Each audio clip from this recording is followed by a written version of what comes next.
ये जो क्वेश्चन है जो कि जे एडवांस का पेपर 2 का इंटीजर टाइप क्वेश्चन है, ये 8 क्वेश्चन आए थे जिसमें अपन को इंटीजर में आंसर देखना है। तो थोड़ा सा मैथमेटिकल क्वेश्चन है। फोर्स का एक्सप्रेशन हमको दे रखा है कि फोर्स जो है वो माइनस ऑफ के एक्स आई के और माइनस ऑफ के वाई जे के, के की वैल्यू 1 दे रखी है, मास की वैल्यू 1 दे रखी है, के इक्वल टू 1, मास की वैल्यू 1 दे रखी है। तो इस तरह से ये जो फोर्स लग रहा है वो एक्स डायरेक्शन और वाई डायरेक्शन के लॉन्ग लग रहा है, और ये फोर्स जो है एक्स के प्रोपोर्शनलिटी में आ रहा है। तो ये SHM वाला केस हो गया, यानी कि हम ये कह सकते हैं कि SHM in x and y direction. ऐसा इसलिए बोल रहे हैं क्योंकि हम ये देख रहे हैं कि एक्स एक्सिस के लॉन्ग अगर इसकी पोजीशन देखते हैं तो एक्स एक्सिस के लॉन्ग इसकी इनिशियल पोजीशन 1/√2 है, 1/√2 पर है, और इसकी वेलोसिटी नेगेटिव डायरेक्शन में है -√2 मीटर पर सेकेंड, और इसका फोर्स भी नेगेटिव डायरेक्शन में है। तो इसी तरह का SHM होता है x displacement, x equal to 0 पर x डायरेक्शन का फोर्स 0 है, तो ये तो इक्विलिब्रियम पोजीशन हो गई और फोर्स इक्विलिब्रियम पोजीशन की तरफ ही लग रहा है, तो ये x एक्सिस के लॉन्ग SHM करेगा। ऐसे ही जब हम y एक्सिस वाला कैलकुलेशन देखते हैं तो y एक्सिस के कैलकुलेशन में भी हम ये पाते हैं कि इसका कोऑर्डिनेट जो है वो √2 दे रखा है और इसका वेलोसिटी भी √2 दे रखा है, ऊपर की तरफ जा रहा है √2। इसका इक्विलिब्रियम पोजीशन यहाँ पर है, फोर्स नेगेटिव डायरेक्शन में लगता है और इक्विलिब्रियम पोजीशन इसका y इक्वल टू 0 पर आ रहा है। तो ये भी SHM का ही केस हो गया कि इसका y कोऑर्डिनेट √2 है, वेलोसिटी इतनी है। तो हमसे क्वेश्चन में ये पूछा है कि एक क्वांटिटी है x into v y minus y into v x, इसकी वैल्यू क्या होगी जब इसका z कोऑर्डिनेट 0.5 होगा। अगर हम z डायरेक्शन के बारे में देख रहे हैं तो z डायरेक्शन में किसी तरह का कोई फोर्स नहीं लग रहा है, तो z डायरेक्शन में कोई एक्सेलरेशन नहीं होगा, z डायरेक्शन की वेलोसिटी कांस्टेंट होगी। यहाँ पर z डायरेक्शन की वेलोसिटी दे रखी है 2/π, तो velocity of z is 2/π metre per second which is constant, और इनिशियल z कोऑर्डिनेट इसका 0 दे रखा है, z कोऑर्डिनेट की इनिशियल वैल्यू 0 है। फिर उन्होंने पूछा है कि जब z कोऑर्डिनेट की वैल्यू 0.5 होगी तब हमें कैलकुलेशन करना है, तो वो टाइम हम पता कर लेते हैं कि z कोऑर्डिनेट की वैल्यू 0.5 कब होगी। तो डिस्प्लेसमेंट 0.5 हो गया, वेलोसिटी ये हो गई, तो टाइम आप निकाल सकते हैं delta z upon V Z. तो डेल्टा z की वैल्यू तो आ गई 0.5 और डिवाइडेड बाय 2/π, तो यहाँ से π/4 आ गया। तो हमें पता लग गया कि π/4 सेकेंड बाद हमको इस क्वांटिटी का डिफरेंस बताना है। तो इसमें 4 क्वांटिटीज़ है जो हमें कैलकुलेट करनी पड़ेगी कि π/4 सेकेंड बाद में इसकी y डायरेक्शन की वेलोसिटी क्या होगी, y डायरेक्शन का y कोऑर्डिनेट क्या होगा, x डायरेक्शन की वेलोसिटी क्या होगी और x कोऑर्डिनेट क्या होगा। तो पहले हम x वाला का कैलकुलेशन करना शुरू करते हैं। x वाले में हमें पता है कि t इक्वल टू 0 पर वो 1/√2 पर इसका x कोऑर्डिनेट दे रखा है और इसकी वेलोसिटी नेगेटिव x डायरेक्शन में जा रही है। क्योंकि SHM वाला केस है, SHM में ओमेगा का फार्मूला होता है √k/m, तो k होता है फोर्स का कोफिशिएंट, x एक्सिस में k की वैल्यू 1 दे रखी है, m की वैल्यू 1 दे रखी, तो ओमेगा की वैल्यू 1 आ गई। तो अब यहाँ से π/4 सेकेंड में कितना फेज एंगल में चेंज आ जाएगा, ओमेगा इंटू डेल्टा टी, तो ओमेगा की वैल्यू 1 है, टाइम इंटरवल π/4 है, तो इसका π/4 फेज एंगल चेंज हो जाएगा, पहले जितना भी इसका फेज एंगल था उससे π/4 चेंज हो जाएगा। अब पहले का जो फेज एंगल है वो अगर हम निकालना चाहते हैं कि इसका पहले का फेज एंगल कितना है, तो उसे निकालने के लिए हमारे पास में फार्मूला है वेलोसिटी वाला कि v is equal to omega √a² minus x²। इससे हम इसका एम्पलीट्यूड पता कर लेते हैं। तो v इसका हमको दे रखा है √2, ओमेगा की वैल्यू 1 हो गई, a हम पता करना चाहते हैं और इसका x कोऑर्डिनेट है 1/√2, तो 1/√2 का स्क्वायर आ गया। यहाँ से होल स्क्वायर करेंगे तो ये आ जाएगा 2a² माइनस 1/2, इसको इधर लेके आएंगे तो ये आ जाएगा 5/2, तो एम्पलीट्यूड की वैल्यू आ गई 5/2 का रूट आ गया, तो एम्पलीट्यूड इसका √5/2 आ गया। तो √5/2 इसका एम्पलीट्यूड हो गया, और इसका फेज एंगल अगर हम पता करेंगे तो इस पोजीशन में इसका फेज एंगल का जो फॉर्मूला होता है sin phi is equal to delta x upon amplitude. तो इसका डिस्प्लेसमेंट इस समय 1/√2 है, और इसका एम्पलीट्यूड जो है वो √5/√2 है। तो यहाँ से ये 1/√5 आ जाएगा, क्योंकि इक्विलिब्रियम पोजीशन की तरफ जा रहा होगा तो ये सेकेंड क्वाड्रेंट का फेज एंगल होगा। तो sin phi की वैल्यू तो हमको मिल गई 1/√5। अब हमारे को इसका अगर SHM का इक्वेशन लिखना है तो इसकी SHM की इक्वेशन कुछ इस तरह से लिख सकते हैं। एक्स कोऑर्डिनेट, इसका एम्पलीट्यूड हो गया √5/2 साइन ओमेगा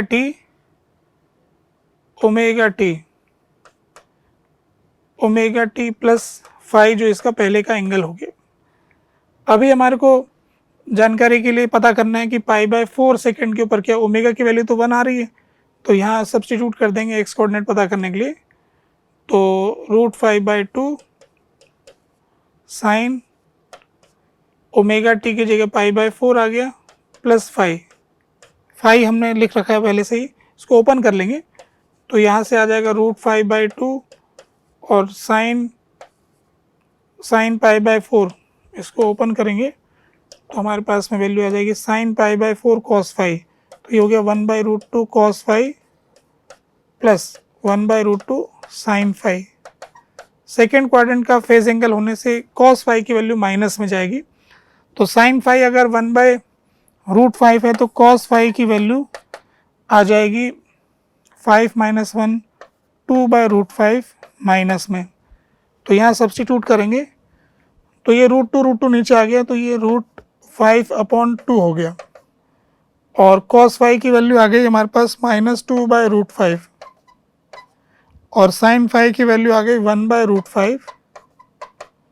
तो ये √5 यहाँ से कट जाएगा और यहाँ से -1 आ जाएगा, तो x कोऑर्डिनेट की वैल्यू आ गई -1/2। तो इस इक्वेशन में जो इस्तेमाल होने वाला x है, एक क्वांटिटी हमने निकाल ली जिसकी वैल्यू -1/2 आई। जब हमें x कोऑर्डिनेट मिल गया तो उससे v भी मिल जाएगा इस वाली डायरेक्ट इक्वेशन से।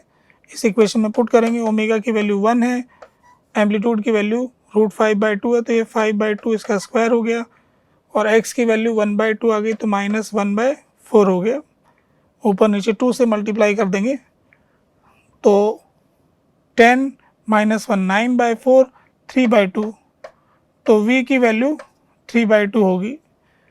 v की वैल्यू 3/2 होगी, वो इसी साइड जा रहा होगा, इस साइड जा रहा होगा, इसलिए फिर इसका x डायरेक्शन की वेलोसिटी जो आएगी वो माइनस में 3/2 आ जाएगी।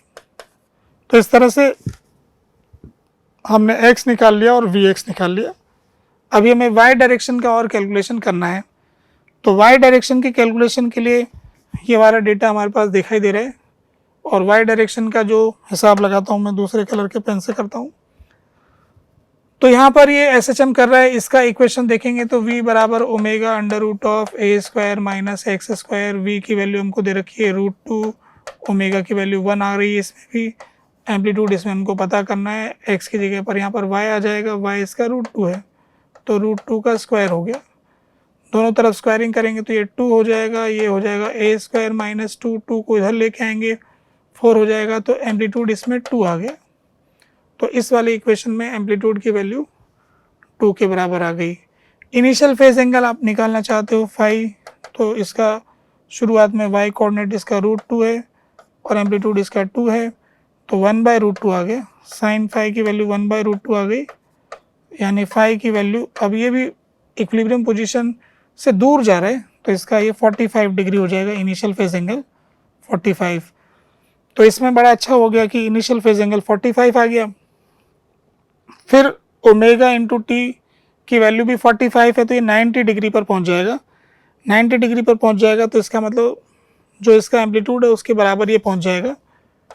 तो यानी कि जिस टाइम पर हमें पूछा है उस समय इसका y कोऑर्डिनेट जो होगा वो 2 के बराबर हो जाएगा, और उस समय y डायरेक्शन की वेलोसिटी क्योंकि एक्सट्रीम पोजीशन पर होगा तो y डायरेक्शन की वेलोसिटी 0 हो जाएगी। तो वाई डायरेक्शन की वेलोसिटी 0 हो गई। तो इस वाले एक्सप्रेशन में अगर हम सब्स्टिट्यूट करेंगे तो इसका एक्स कोऑर्डिनेट जो है वो तो कुछ भी हो, फिर -½ और वाई डायरेक्शन की वेलोसिटी तो 0 हो गई, फिर माइनस वाई कोऑर्डिनेट जो है इसका वो है 2 और एक्स डायरेक्शन की वेलोसिटी इसकी -3/2 है। तो यहाँ से ये वाला टर्म तो 0 हो गया, 2 से 2 कट गया, तो ये आंसर 3 आ गया। तो इंटीजर की टर्म से बात करें तो पहले क्वेश्चन का आंसर 3 आ गया है। ठीक है,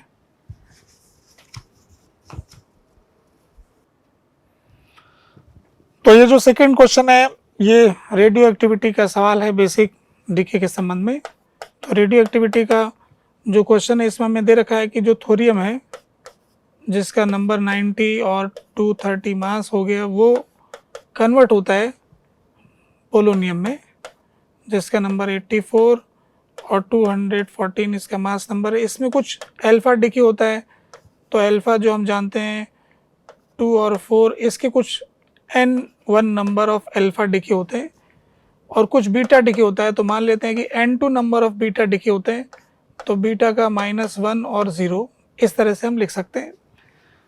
तो हमें ये पूछा है कि कितने अल्फा डिके हुए हैं या कितने बीटा डिके हुए हैं। तो अपन क्या कर सकते हैं कि इसके अंदर मास की इक्वेशन लिख लें एक तो, कि टोटल मास का हिसाब किताब देखेंगे तो इस तरफ 230 मास नंबर है, इधर 214 है और इसमें एक में 4 जाता है तो +4n1 और इसमें कोई चेंज नहीं होता है तो n2 × 0। तो यहाँ से आप n1 की वैल्यू निकाल सकते हैं। तो 230 - 214 तो 30 में से 14 चले गए तो बच गए 16, 4n1 तो n1 की वैल्यू 4 आ गई। तो अपन को पता लगा कि 4 अल्फा डिके हो जाएंगे। और फिर इसके बाद में बीटा डिके का कैलकुलेशन करना चाहते हैं तो ये दूसरा नंबर जो z नंबर है उसको अपन मिलाएंगे। तो 90 = 84 + 2n1 - n2। तो अब यहाँ से n1 की वैल्यू 4 अपन को मिल चुकी है, तो 90 84 + 2 × 4 - n2। तो यहाँ से 84 + 8 92 हो गया, तो n2 की वैल्यू होगी 92 - 90 2 के बराबर आ गया। तो n2 की वैल्यू 2 आ गई। तो क्वेश्चन में कहा है कि अल्फा और बीटा पार्टिकल जितने एमिट हुए हैं उनका रेशो क्या होगा, यानी n1/n2 पूछा है तो 4/2 तो 2 इसका आंसर हो गया। तो इंटीजर टाइप क्वेश्चन के इसका जवाब हम 2 दे देंगे। ठीक है, ये जो क्वेश्चन है ये हम कह सकते हैं इंस्ट्रूमेंट का क्वेश्चन है। इस तरह का अपन ने पोटेंशियोमीटर में सवाल कर रखा है। वायर जो है, हालांकि यहाँ पर वायर का क्रॉस सेक्शन एरिया चेंज हो रहा है। तो यहाँ पर अपन को इसका रेडियस दे रखा है r1।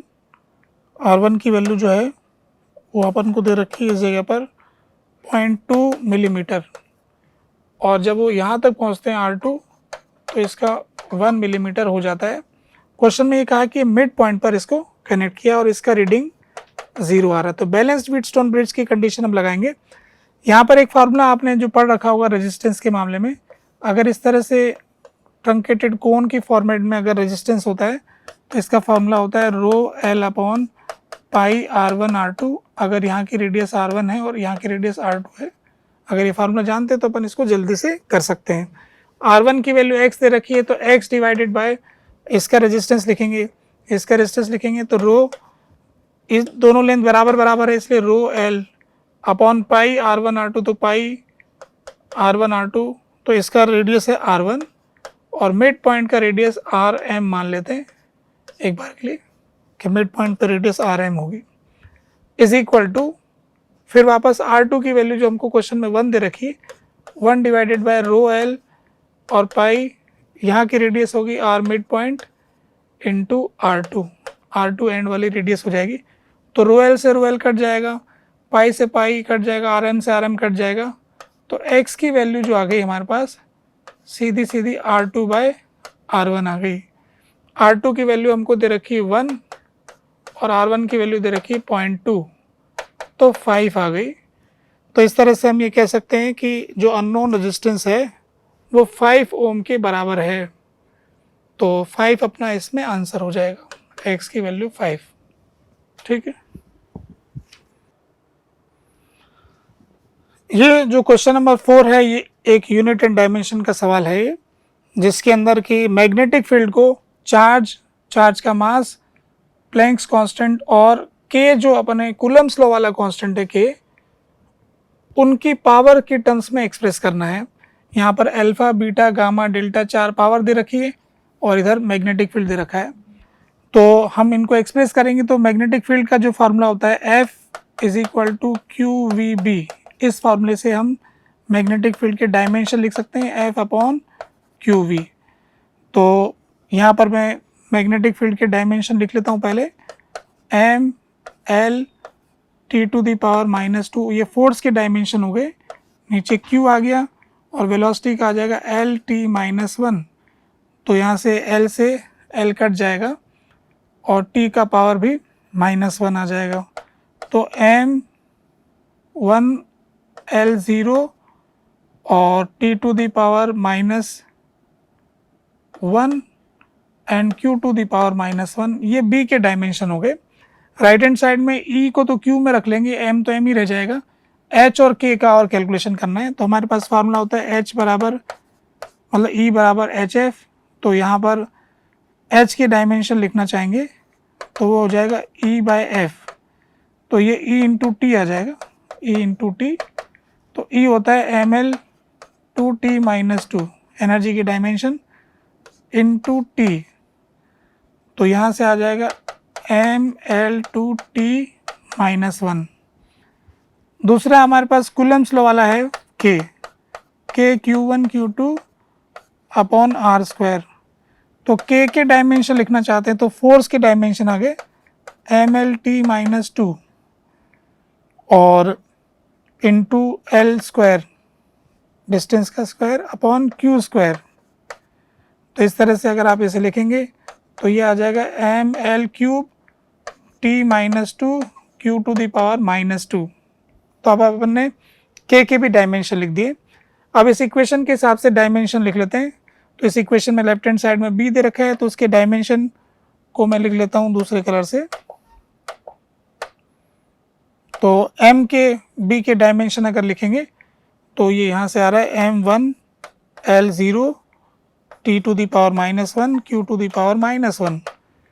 अब यहाँ पर Q हो गया तो ये Q की पावर अल्फा हो गया, ये M हो गया तो ये M की पावर बीटा हो गया, फिर ये H जो है इसको हम लिख सकते हैं ml2t -1 और इसका पावर गामा हो गया। K जो है ml³ t -2 q -2, ये डेल्टा हो गया। अब हम पावर को इक्वेट कर देंगे। सबसे पहले Q की पावर्स को मैच करवाते हैं, या M से शुरू कर लेते हैं। इधर M की पावर 1 है तो इधर लेफ्ट हैंड साइड में 1 आ गया, इधर देखेंगे तो ये beta plus gamma plus delta, M का इक्वेशन ये आ गया। L की पावर मैच कराएंगे तो L की पावर 0 हो गई, और इधर वाली साइड में L की पावर देखेंगे तो L की पावर 2 गामा ये आ रही, और L की पावर 3 डेल्टा, तो एक इक्वेशन L की होगी। T की पावर मैच कराएंगे तो -1, और इस साइड में T देखेंगे तो माइनस गामा और -2 डेल्टा, और Q की पावर मैच कराएंगे तो Q की भी -1 है, और यहाँ पर अल्फ़ा और -2 डेल्टा। तो अब यहाँ से कैलकुलेट करना चाहेंगे तो सबसे पहले इस इक्वेशन से हम देख सकते हैं कि gamma is equal to -3 delta by 2। इस इक्वेशन से माइनस को हटा देते हैं और फिर इसको रख लेते हैं। 1 इज इक्वल टू गामा की जगह रख देंगे -3 डेल्टा बाई 2 प्लस 2 डेल्टा, 2 से मल्टीप्लाई हो गया तो ये आ जाएगा डेल्टा बाई 2, तो डेल्टा की वैल्यू 2 आ गई। तो यहाँ से हमें पता लगा कि डेल्टा की वैल्यू 2 है, तो डेल्टा की वैल्यू 2 पुट करेंगे तो गामा की वैल्यू आ जाएगी -3। गामा की वैल्यू -3 तो इसमें पुट कर देंगे, डेल्टा की वैल्यू 2 -1 अल्फ़ा, डेल्टा की वैल्यू 2 रखा तो ये, तो अल्फ़ा की वैल्यू आ जाएगी 4 - 1, अल्फ़ा की वैल्यू 3 आ गई। अब अल्फ़ा की वैल्यू आ गई, बीटा की वैल्यू और देखनी है, तो यहाँ से इस इक्वेशन में बीटा के लिए कैलकुलेट करेंगे। 1 is equal to beta, gamma की वैल्यू -3, डेल्टा की वैल्यू +2, तो ये आ जाएगा बीटा की वैल्यू 2। तो अब अपन को सब वैल्यू मिल गई। अब अपन को कैलकुलेट ये करना है कि alpha plus beta plus gamma plus delta, तो अल्फ़ा की वैल्यू तो हो गई 3, बीटा की वैल्यू हो गई 2 और गामा की वैल्यू हो गई -3 और डेल्टा की वैल्यू जो है वो है 2। तो ये 3 से 3 कट गया और 2 + 2 मिला के 4 आ गया। तो इस तरह से क्वेश्चन नंबर 4 का इंटीजर में आंसर 4 हो गया। ठीक है, ये जो क्वेश्चन है इसके अंदर जो इंटीजर टाइप क्वेश्चन में हमें रिफ्रैक्शन का सवाल है बेसिकली, और थोड़ा सा ऐसा अलग सा फॉर्मेट देखने में लग रहा है। हो क्या रहा है कि इसमें ऊपर एक एयर दे रखी है, फिर एक मीडियम दे रखा है, फिर दूसरा मीडियम दे रखा है। लाइट यहाँ से 60 डिग्री का एंगल दे रखा है, थीटा 60 डिग्री पर आती है, फर्स्ट मीडियम से गुजरती है, सेकंड मीडियम से गुजरती है, फिर बाहर आती है। ऐसे करके इन्होंने कहा इस तरह की n यूनिट्स दे रखी है, और n यूनिट से निकलने के बाद में फाइनली जो इनिशियल लाइन थी इसकी, वहाँ से ये 8/√3 आगे से निकलती है, 8/√3 आगे से निकलती है। तो हमसे पूछ रहे हैं कि कितनी यूनिट्स हैं, तो हम ये जानते हैं कि यहाँ पर भी एयर है, आगे भी एयर है, तो स्नेल्स लॉ पैरेलल सिस्टम में हम जानते हैं कि वापस ये फर्दर जब ये यहाँ से बाहर आएगी तो सेम इसी थीटा एंगल पर आगे जाएगी। तो ये सिचुएशन आगे बार बार दोहराई जाएगी। तो हमें ये क्या करना चाहिए कि सिर्फ एक यूनिट के अंदर कितना राइट साइड में शिफ्ट हो जाता है, इसका हिसाब लगाना चाहिए। इसका हिसाब लगाने के लिए हमें सबसे पहले तो ये जो लाइट यहाँ से एंटर कर रही है इस जगह पर, फर्स्ट सरफेस को जब ये क्रॉस करेगी लाइट तो ये रिफ्रैक्ट करेगी, फिर सेकंड सरफेस को क्रॉस करेगी तो फिर ये रिफ्रैक्ट करेगी। तो हमको ये करना है हिसाब में कि पहली बार में ये कितना डिस्प्लेस हुई, सेकंड बार में कितना हुई, थर्ड बार में कितना हुई। तो ओवरऑल जब इससे बाहर आएगी तो इतना डेविएटेड, मतलब इस तरफ शिफ्टेड होगी। ये शिफ्ट हमें पता करना है ये कितना आएगा। तो इसको मालूम करने के लिए सबसे पहले हमें एंगल की ज़रूरत पड़ेगी। तो हमें क्या कर लेना चाहिए कि स्नेल्स लॉ लगा के एंगल पता कर लेनी चाहिए।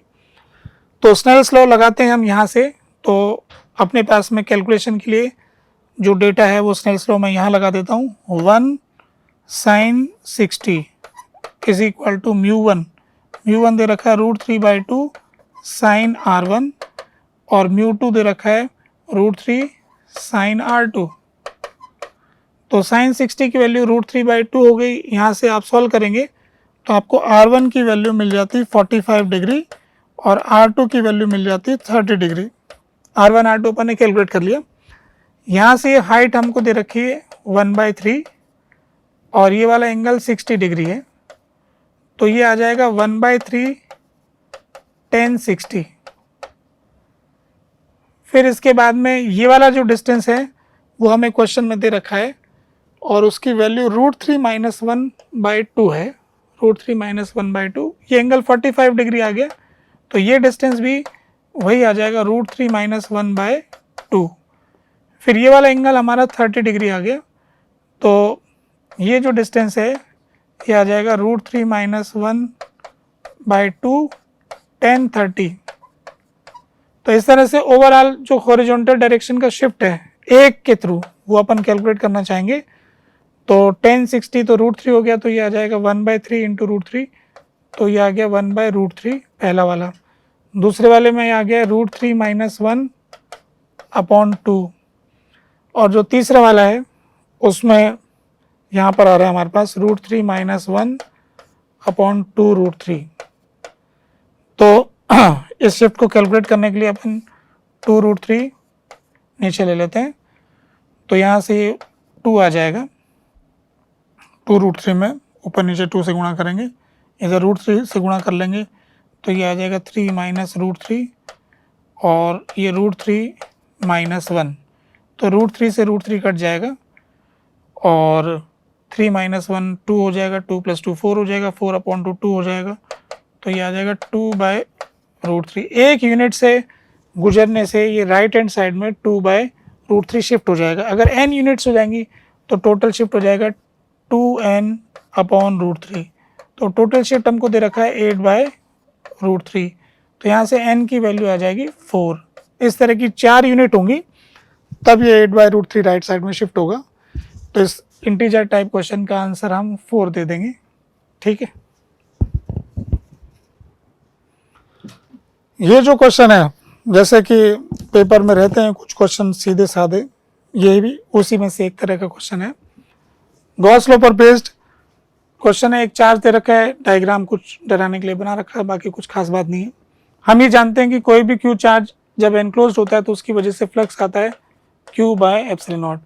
हमसे ये पूछा है कि इस कोनिकल सरफेस से कितना फ्लक्स पास होगा। तो हम ये जानते हैं कि इस क्यू की जितनी भी लाइनें हैं, वो जो ऊपर की जितनी भी लाइनें हैं वो सारी की सारी स्फीयर से जाएंगी। आधी लाइनें ऊपर रहेंगी और आधी लाइनें नीचे जाएंगी, और जो भी लाइन नीचे की तरफ होगी उसको मैं दूसरे कलर से दिखाता हूँ, वो सब की सब इस कोन से ही गुजरेंगी। तो हम ये कह सकते हैं कि आधा फ्लक्स कोन से जाएगा।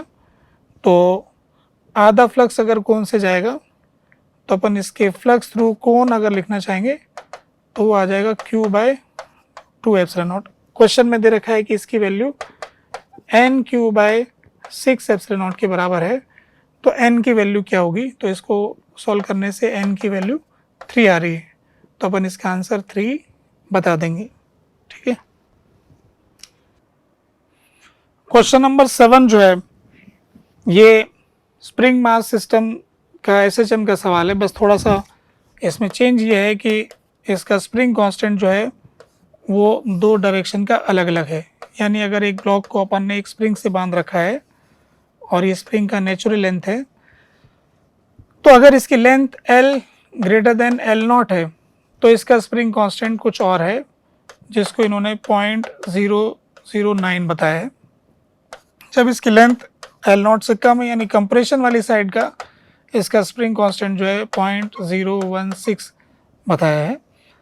तो इस हिसाब से अब हमसे क्वेश्चन में पूछा है कि इसके ऑसिलेशन में कितना टाइम लगेगा, तो ऐसे जाके आने में टोटल टाइम कितना होगा। तो हम ये कह सकते हैं कि इसकी 2 डायरेक्शन का के अलग अलग हो गया, तो इधर वाली डायरेक्शन का टाइम पीरियड अलग हो गया, इधर वाले का टाइम पीरियड अलग हो गया। टाइम पीरियड का फार्मूला होता है 2π√m/k। तो हम दोनों अलग अलग के करस्पॉन्डिंग टाइम का कैलकुलेशन कर लेते हैं। T1 2π√m। m इस क्वेश्चन में हमको 0.1 दे रखा है और k की वैल्यू 0.0009 ऐसा आ रहा है। तो 009 से ये 1000 ऊपर आ गया, 100 आ गया, 100 का 10 आ गया, 20π/3 T1 आ गया। सिमिलरली T2 का कैलकुलेशन करोगे तो 2π/√0.1 डिवाइडेड बाय 0.016, तो ये आ जाएगा 20π/4। तो जो इसका टाइम होगा टोटल वो हम कह सकते हैं कि T1/2 प्लस T2/2 होगा। तो T1/2 और T2/2 की वैल्यू रखेंगे तो ये आएगा 10π/3 प्लस 10π/4। इन दोनों को ऐड करेंगे तो 10π कॉमन आ गया और ये आ जाएगा 7/12। तो T की वैल्यू आ जाएगी 70π/12। क्वेश्चन में ये बोला है कि ये जो टाइम है इसको आप क्लोजेस्ट इंटीजर में दीजिए और टाइम को n π के बराबर कह रहे हैं, तो इसको अपन n π के बराबर करेंगे तो ये पाई से पाई कट जाएगा। हम जानते कि अगर ये 72 होता है तो ये 6 आ जाता, तो हम ये कह सकते हैं कि n की वैल्यू अप्रॉक्सीमेटली 6 आ जाएगी। क्लोजेस्ट इंटीजर जो है वो 6 आ जाएगा, तो हम यहाँ पर 6 इसका आंसर बता देंगे। ठीक है, ये जो क्वेश्चन है 8th क्वेश्चन जो यहाँ पर दे रखा है, तो ये ऑप्टिक्स का क्वेश्चन है, बेसिक वेलोसिटी वाला। इस तरह का मतलब मेरा मानना है कि आपने काफ़ी क्वेश्चन कर रखे होंगे और पेपर में भी आपसे सही हो गया होगा। तो क्वेश्चन के अंदर फार्मूला ये होता है velocity of image minus velocity of mirror is equal to minus of m² velocity of object minus velocity of mirror. तो क्वेश्चन में ये कहा गया है कि इमेज की वेलोसिटी अगर 0 है तो उसके लिए मिरर की वेलोसिटी क्या होनी चाहिए। मिरर की वेलोसिटी हमको पता करनी है ऑब्जेक्ट की वेलोसिटी हमें 15 सेंटीमीटर पर सेकेंड दे रखा है, इसका लोकेशन हमको 30 सेंटीमीटर दे रखा है और इसका फोकल लेंथ हमको 10 दे रखा है। तो सबसे पहले तो अपन इसमें काम करते हैं, मैग्नीफिकेशन का पता कर लेते हैं। F upon F minus you, mirror के केस में ये फार्मूला होता है। एफ की वैल्यू आपको 10 पता है, 10 माइनस 30, तो यहाँ से आ जाएगा 10/40, तो 1/4 आ गया। सॉरी, इसके अंदर एफ की वैल्यू माइनस की, क्योंकि कॉनकेव मिरर दिया हुआ है, तो -10 हो गया। तो यहाँ से ये आ जाएगा माइनस ऊपर और नीचे हो गया 20 - 10, 30 - 10 तो -20, मतलब ये 20 हो गया, प्लस का 20। तो मैग्नीफिकेशन की वैल्यू आ रही -½ ठीक है। मैग्नीफिकेशन -½ के बराबर आ गया, एफ की वैल्यू -10 है। तो यहाँ सब्स्टिट्यूट करेंगे। इमेज की वेलोसिटी 0 दे रखी है, मिरर की वेलोसिटी हमको पता करना है, एम की वैल्यू -½ है, तो -½ का स्क्वायर आ गया। ऑब्जेक्ट की वेलोसिटी 15 है, मिरर की वेलोसिटी हमको मालूम करनी है, तो यहाँ से ये माइनस माइनस प्लस हो जाएगा, इधर 4 मल्टीप्लाई हो जाएगा, 4 इंटू वेलोसिटी ऑफ मिरर बराबर 15 minus velocity of mirror, mirror की वेलोसिटी इधर आएगी, 5 into velocity of mirror is equal to 15, तो वेलोसिटी ऑफ मिरर आ गया 3। तो इस हिसाब से हमें पता लगा कि 3 सेंटीमीटर पर सेकेंड इसकी वेलोसिटी होगी। तो 3 वो इंटीजर हो गया जिसको हमने सेलेक्ट किया 8th क्वेश्चन के लिए, ठीक है। ये जो पेपर 2 का दूसरा सेक्शन है, ये multiple correct answer type questions का है, जिसके अंदर गलत करने पर -2 मिलते हैं, पार्शियल मार्क्स भी मिल रहे हैं। तो इसमें 9 क्वेश्चन थे, तो हम उन 9 क्वेश्चंस की बात करते हैं। उसमें से पहला क्वेश्चन लेते हैं। फर्स्ट क्वेश्चन जो है, जो कि इलेक्ट्रोस्टैटिक्स का था, जिसमें कि चार्ज का डेंसिटी वेरी कर रहा है, ऐसा हमको दे रखा है डिस्टेंस के साथ में। अंदर डेंसिटी जो है वो kr का फंक्शन है, और इसके बाहर जो डेंसिटी k/r का फंक्शन 2k/r, इस तरह का एक्सप्रेशन हमको दे रखा है। जो भी क्वेश्चन पूछा है वो बाहर वाले की रेडियस के बारे में कंडीशंस लगा के पूछा है कि अगर बाहर वाले की रेडियस इतनी होती तो इलेक्ट्रिक फील्ड क्या होता, इतनी होती तो पोटेंशियल क्या होता, चार्ज क्या होता। यानी आर बी हमें एक तरह से क्वेश्चन में दे नहीं रखा है। आर ए की वैल्यू 1 दे रखी है, ये तो दे रखा है हमें 1, और आर बी की वैल्यू हमको नहीं बता रखी। तो हमें क्या कर लेना चाहिए कि बाहर वाले पॉइंट के लिए जो भी शेल होती है वो एक पॉइंट चार्ज की तरह बिहेव करती है, तो दोनों शेल का टोटल चार्ज निकालने का काम हमें कर लेना चाहिए। तो चार्ज निकालने का तरीका ये होता है कि हम अपनी तरफ से यहाँ से कोई r डिस्टेंस पे एक एलिमेंट लेते हैं, dr थिकनेस का हिसाब करते हैं, और इससे चार्ज का कैलकुलेशन आता है। तो इसकी डेंसिटी हमको दे रखी है k into r, 4πr² dr, 0 से लेके 1 तक। ये तो अंदर वाले का चार्ज हो गया टोटल, प्लस दूसरे वाले का जो है वो 2k/r और 4πr² dr, इसकी वैल्यू 1 से लेकर के rb तक, जो उसकी रेडियस है, आउटर रेडियस। तो जब हम इसको सॉल्व करेंगे तो यहाँ से 4πk है ना, तो ये q की वैल्यू आ रही है हमारे पास 4πk, और r² dr का, r³ dr का इंटीग्रेशन करेंगे तो r की पावर 4/4 आ गया, और लिमिट 0 से 1 लगाएंगे। इसी तरीके से जो दूसरी वाली टर्म है उसमें एक r कट जाएगा, तो वो 8πk और r²/2 आ जाएगा, r²/2, और इसकी लिमिट लगेगी 1 से लेके rb तक। इसके हिसाब से अगर हम q का कैलकुलेशन करेंगे तो q की वैल्यू यहाँ से आ जाएगी, 4 से 4 कट गया, 1 आ गया, तो फर्स्ट वाली टर्म में πk आ गया। सेकेंड वाली टर्म में से 2 से 2 कट के 4πk आ गया बाहर, और अंदर जो एक्सप्रेशन में आ गया वो आ गया rb² - 1, rb² - 1। अलग अलग rb के लिए q की वैल्यू हमारे पास अलग अलग हो जाएगी, तो वो हम देखेंगे कि क्या क्या आती है केस वाइज। तो अब अपन को केस वाइज सॉल्व करना है। सबसे पहले हम केस लेते हैं, rb की वैल्यू जब √3/2 होगी तो उस केस में इलेक्ट्रिक फील्ड b के बाहर 0 होगा, तो जब आर बी की वैल्यू √3/2 आप सब्सटीट्यूट करेंगे तो 3/2 माइनस 1/2 हो गया। 1/2 से इसको कट करेंगे तो ये आ जाएगा 2, तो 3πk, तो टोटल चार्ज इसका 3πk हो जाएगा। जब टोटल चार्ज 3πk हो जाएगा तो बाहर के किसी पॉइंट पर इलेक्ट्रिक फील्ड 0 कैसे हो सकता है? तो ये स्टेटमेंट गलत हो गया है, इसलिए पहले वाले को हम टिक नहीं करेंगे। इन्होंने लिखा है कि अगर आर बी की वैल्यू 3/2 होगी तो इलेक्ट्रिक पोटेंशियल इसके बाहर वाले पॉइंट पर जस्ट आउटसाइड, यानी यहाँ का इलेक्ट्रिक पोटेंशियल निकालना है। तो इलेक्ट्रिक पोटेंशियल का फॉर्मूला तो हम जानते हैं KQ/R होता है, KQ/R, तो आर बी। तो अब यहाँ पे क्वेश्चन में जो दे रखा है उसके हिसाब से अपन वैल्यू कैलकुलेट करेंगे। K की जगह 1/4πε0 लिखेंगे, 2 K आ जाएंगे, नहीं तो कन्फ्यूजन हो जाएगा। Q की वैल्यू इस एक्सप्रेशन से निकालेंगे। आर बी की वैल्यू 3/2 का है, तो यहाँ पर अपन 3/2 सब्सटीट्यूट करेंगे तो 9/4 हो गया। 9/4 माइनस 1 हो जाएगा 5/4, 5/4 4 कट गया तो 5 आ गया, 5 + 1 6 हो गया, तो 6πk ये चार्ज की वैल्यू हो गई। और आर बी की वैल्यू आपने देखी अभी 3/2 आ गई। तो यहाँ से हमने देखा कि पाई से पाई कट जाएगा और ये भी 3/2, ये भी 3/2, 3/2 3/2 कट जाएगा, तो हमारे पास में K/ε0 आ रहा है, जो कि यहाँ पर बी वाले ऑप्शन में लिखा है। तो पोटेंशियल वाला जो एक्सप्रेशन है बी पॉइंट पर कि K/ε0 के बराबर होगा, वो बिल्कुल सही आ रहा है। तीसरा हमसे बोला है कि आर बी की वैल्यू अगर 2 होगी तो टोटल चार्ज 15πk होगा।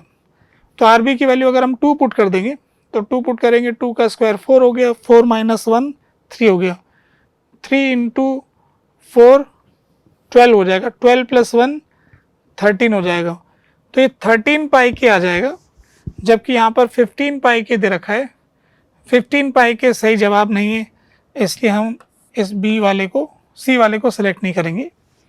अब इसके बाद में अगर आर बी की वैल्यू 5/2 होगी तो इसके जस्ट आउटसाइड इलेक्ट्रिक फील्ड की वैल्यू ये होगी।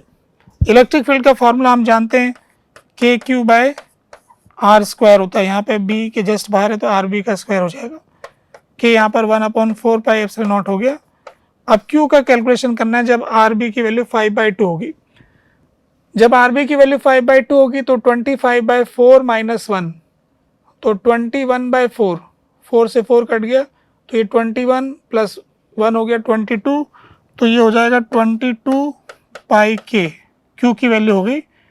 और आर बी का स्क्वायर हो जाएगा, आर बी है 5/2 तो 25/4, तो 4 ऊपर चला जाएगा, तो 4π से 4π कट जाएगा और फिर ये 22k/25 का एक्सप्रेशन आ रहा है, जैसा कि इसके अंदर कोई मैच करता हुआ दिखाई नहीं दे रहा है। इसका मतलब ये वाला भी ठीक नहीं होगा।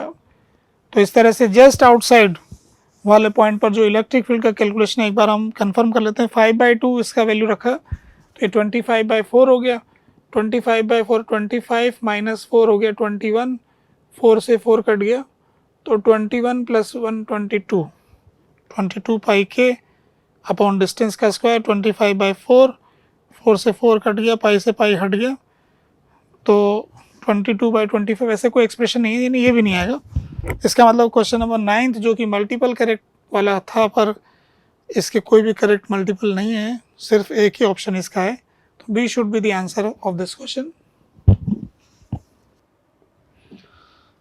ये जो मल्टीपल करेक्ट आंसर टाइप में एक और क्वेश्चन है, ये सिंपल सर्किट का सवाल है और इन्होंने कुछ केसेस बना रखे हैं।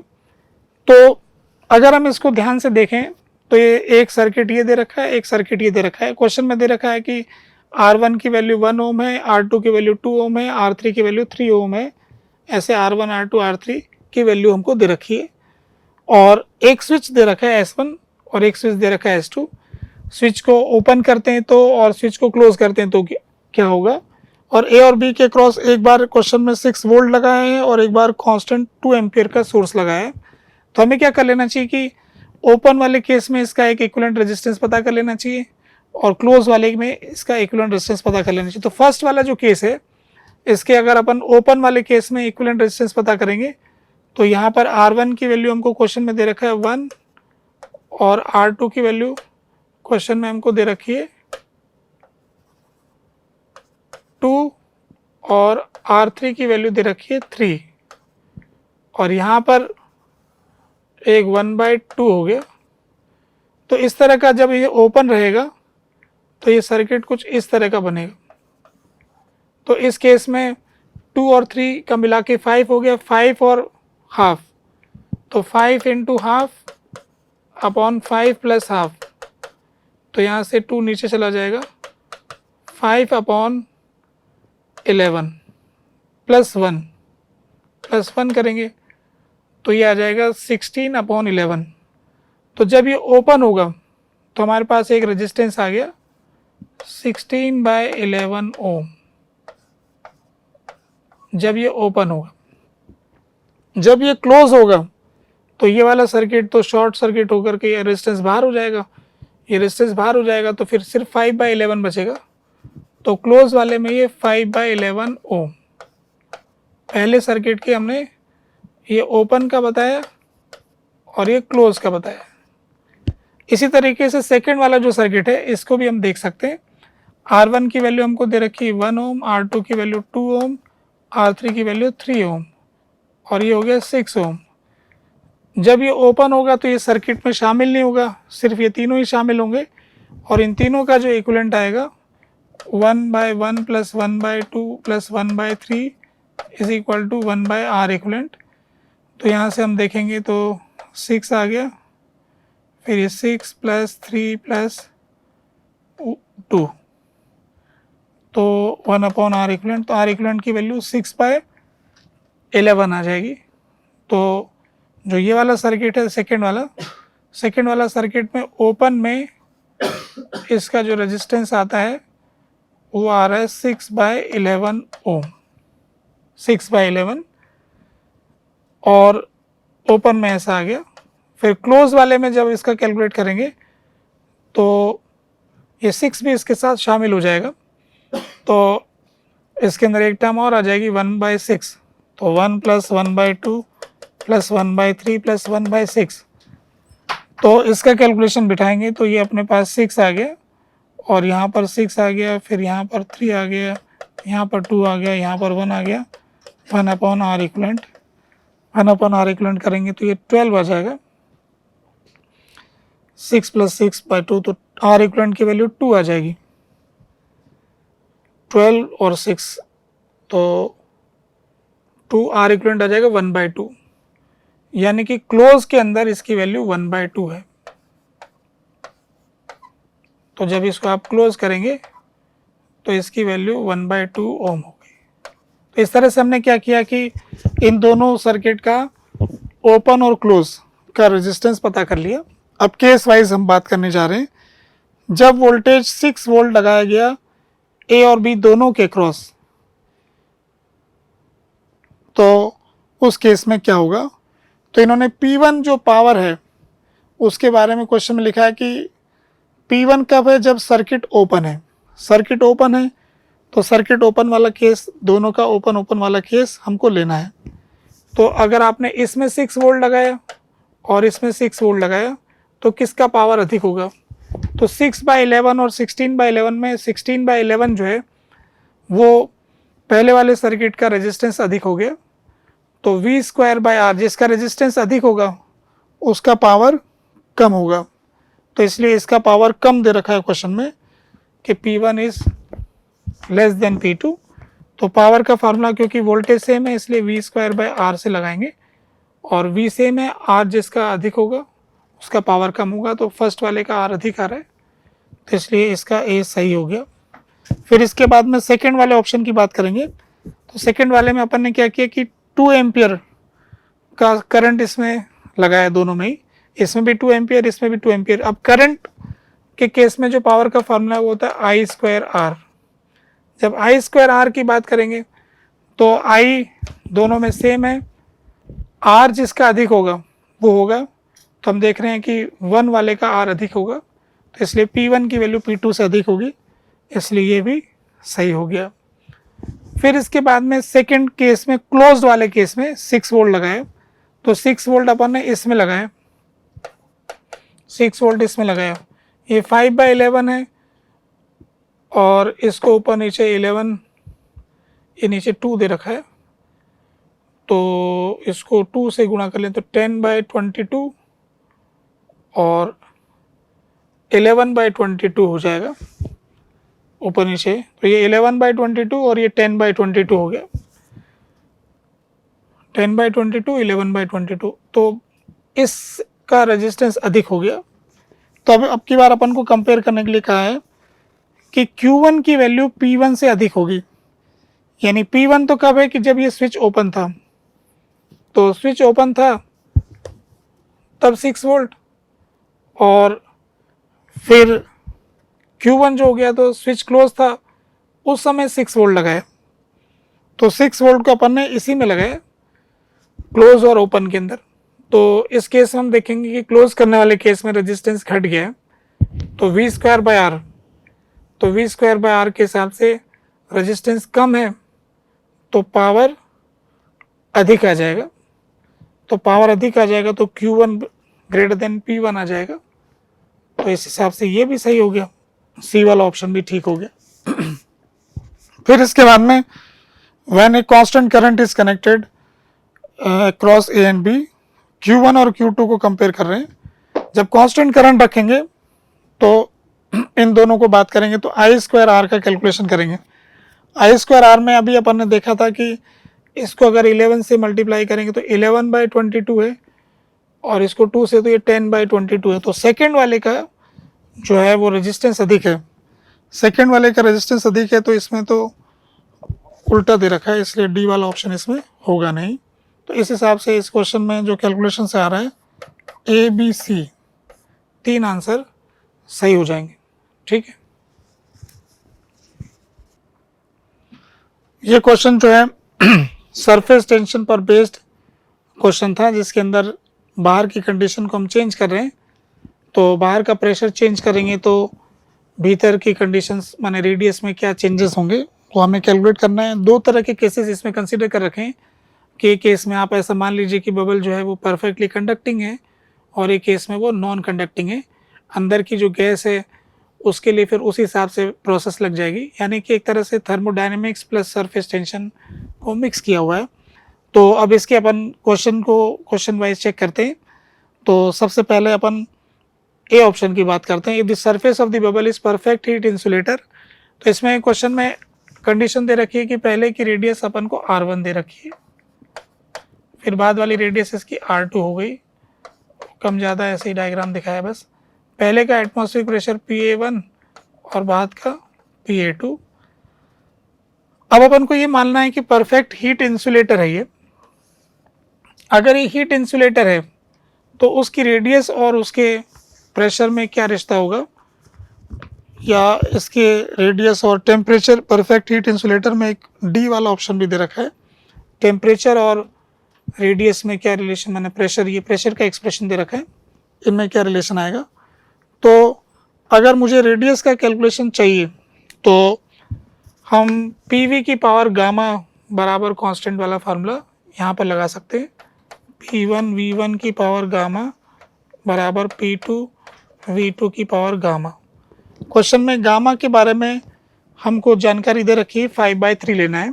तो P1 की जगह आप सब्स्टिट्यूट कर सकते हैं PA1 प्लस, ये बबल है इसलिए इसमें आ जाएगा 4S/R1, और वॉल्यूम की जगह अपन सब्स्टिट्यूट करेंगे तो ये आ जाएगा 4/3 πR1 क्यूब, इसका गामा आ जाएगा 5/3। इसी तरह से दूसरे वाले का एक्सप्रेशन लिख देंगे PA2 प्लस 4S/R2 और 4/3 πR2 क्यूब, और इसकी पावर 5/3। यहाँ से आप देख रहे हैं कि 4S/R वाली ऐसी कोई टर्म नहीं आ रही, तो यहाँ पर 2S वाली टर्म दे रखी। इस 2S की टर्म की वजह से ये ए ऑप्शन गलत हो गया, इसलिए हम ए को सेलेक्ट नहीं करेंगे। अब बी वाले ऑप्शन की बात करते हैं कि अच्छा, इसी में अपन को अगर टेम्परेचर का कैलकुलेशन करना चाहते हैं तो T और P के अंदर भी हमारे पास एडियाबैटिक प्रोसेस का इक्वेशन रहता है। तो एडियाबैटिक प्रोसेस के अंदर T और P में क्या रिलेशन रहता है वो हम लिख लेते हैं पहले ही। तो TV की पावर गामा -1 कांस्टेंट होता है, और V की जगह पर आप पुट कर सकते हैं nRT by P, nRT by P gamma -1 बराबर कांस्टेंट। तो गामा -1 + 1 हो गया, तो t की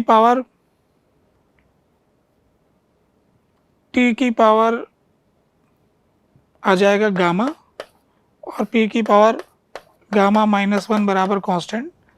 यहाँ पर टेम्परेचर के ऊपर पावर चढ़ा रखी है, तो आप ऐसा कर सकते हैं कि p को पावर से हटा दें, p को इधर लेके आ जाएं और t की power gamma upon gamma -1 is equal to some constant into pressure, इस तरह का एक्सप्रेशन आ जाएगा।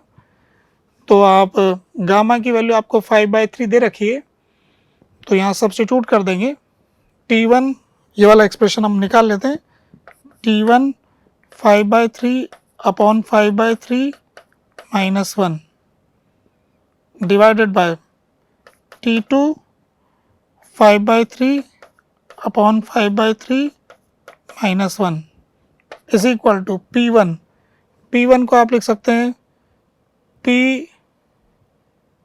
PA1 + 4S/R1 और P2 को लिख सकते हैं PA2 4S/R2। तो यहाँ से हम देखेंगे तो ये 2/3 आ जाएगा, तो ये 5/2 आ जाएगा, तो T1/T2 की पावर 5/2 आ रही है।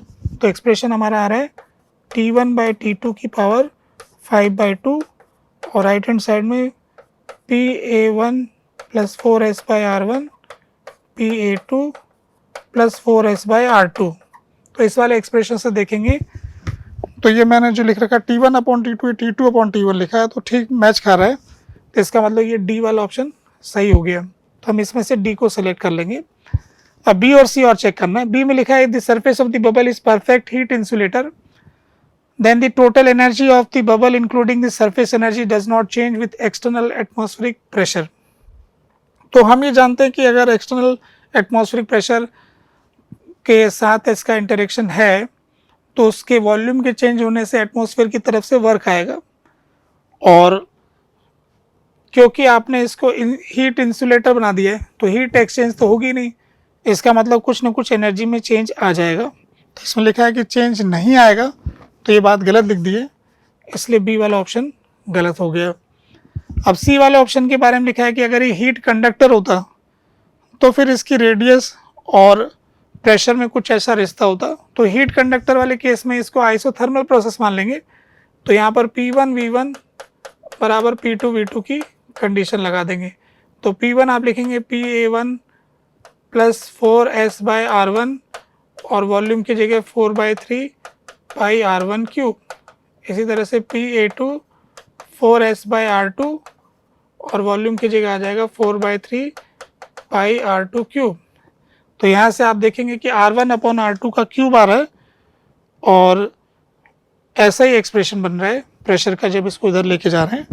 तो यानी कि सी वाला ऑप्शन भी सही है। तो कुल मिला के सी वाला सही है और डी वाला सही है। तो इस क्वेश्चन के आंसर को हम पसंद कर रहे हैं सी और D multiple correct answer type में। ठीक है, ये जो क्वेश्चन है ये एक इलेक्ट्रोस्टैटिक्स का वर्क एनर्जी वाला सवाल हो गया। क्वेश्चन में हमें कुछ इस तरह से दे रखा है कि एक डिस्क है और उस डिस्क के वजह से उसकी एक्सिस के ऊपर हम जानते हैं कि उसका पोटेंशियल का एक फार्मूला होता है, मदद के लिए फार्मूला हमें दे रखा है। एक पार्टिकल है जिसको दे रखा है कि वो पॉजिटिवली चार्ज है, उसका चार्ज हम क्यू मान लेते हैं और वो इनिशियली उसका z कोऑर्डिनेट हमको z0 दे रखा है। इसको रेस्ट से रिलीज़ किया गया है। क्वेश्चन में एक जानकारी है कि इसके ऊपर एक एक्स्ट्रा फोर्स लगता है जिसकी वैल्यू c है, जो कि नेगेटिव z डायरेक्शन में लगता है। तो क्वेश्चन में कुछ कंडीशंस दे रखी हैं, एक बीटा डिफाइन कर रखा है और फिर बीटा की डिफरेंट वैल्यूज़ में क्या होने वाला है। खासकर इसमें सवाल ये पूछ रहा है कि वो ओरिजिन पे पहुंच रहा है कि नहीं पहुंच रहा है, या ये वापस लौटने वाला है। तो हम यहाँ पर ये देख रहे हैं कि इस चार्ज डिस्क की वजह से ये चार्ज रिपेल करेगा पर एक फोर्स इसको नीचे लाना चाहता है। तो हम यहाँ से वर्क एनर्जी थ्योरम लगा सकते हैं कि वर्क डन बाय ऑल बराबर change in kinetic energy. Work energy theorem के हिसाब से हम ये कह सकते हैं कि जो कांस्टेंट फोर्स है C, इसका वर्क हो जाएगा CZ0 नीचे जाने में, और ये जो इलेक्ट्रोस्टैटिक फोर्स है इसका वर्क हम लिख सकते हैं Q into V initial minus Q into V final potential की टर्म्स में, और चेंज इन काइनेटिक एनर्जी अगर हम लिखना चाहें तो final kinetic energy minus 0 initial kinetic energy. अगर इसको नीचे पहुंचना है तो फाइनल काइनेटिक एनर्जी जो है वो कुछ ना कुछ प्लस की आनी चाहिए, तभी ये पॉसिबल होगा ओरिजिन तक आना है कि नहीं आना है। तो ये जो क्वांटिटी आ रही है इसको हम इस पर कंडीशन लगा देंगे, this should be greater than और इक्वल टू 0। तो CZ0 plus Q into V initial minus V final, this quantity should be greater than और इक्वल टू 0। इसके नीचे ओरिजिन तक पहुंचने की शर्त हो जाएगी। अब यहाँ पर वी इनिशियल निकालने के लिए ये फार्मूला दे रखा है, इसमें वैल्यू पुट करेंगे z की जगह Z0, तो वी इनिशियल की वैल्यू आ जाएगी sigma by 2 epsilon naught under root of R square plus Z0 square minus Z0। ये पहले का पोटेंशियल हो गया। फाइनल पोटेंशियल के लिए आप इसके अंदर z की जगह 0 पुट कर देंगे, तो ये आ जाएगा sigma by 2 epsilon not into z की जगह 0 पुट कर दिया, तो ये r के बराबर आ गया। इन दोनों का डिफरेंस कैलकुलेट कर लेंगे, तो इन दोनों का डिफरेंस कैलकुलेट करने से ये हमारे पास में आ जाएगा CZ0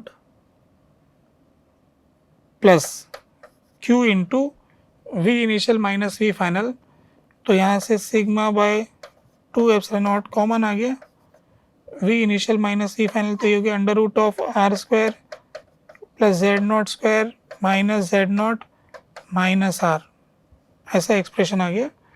this should be greater than equal to 0, ये हमें लगाना है। तो यहाँ पर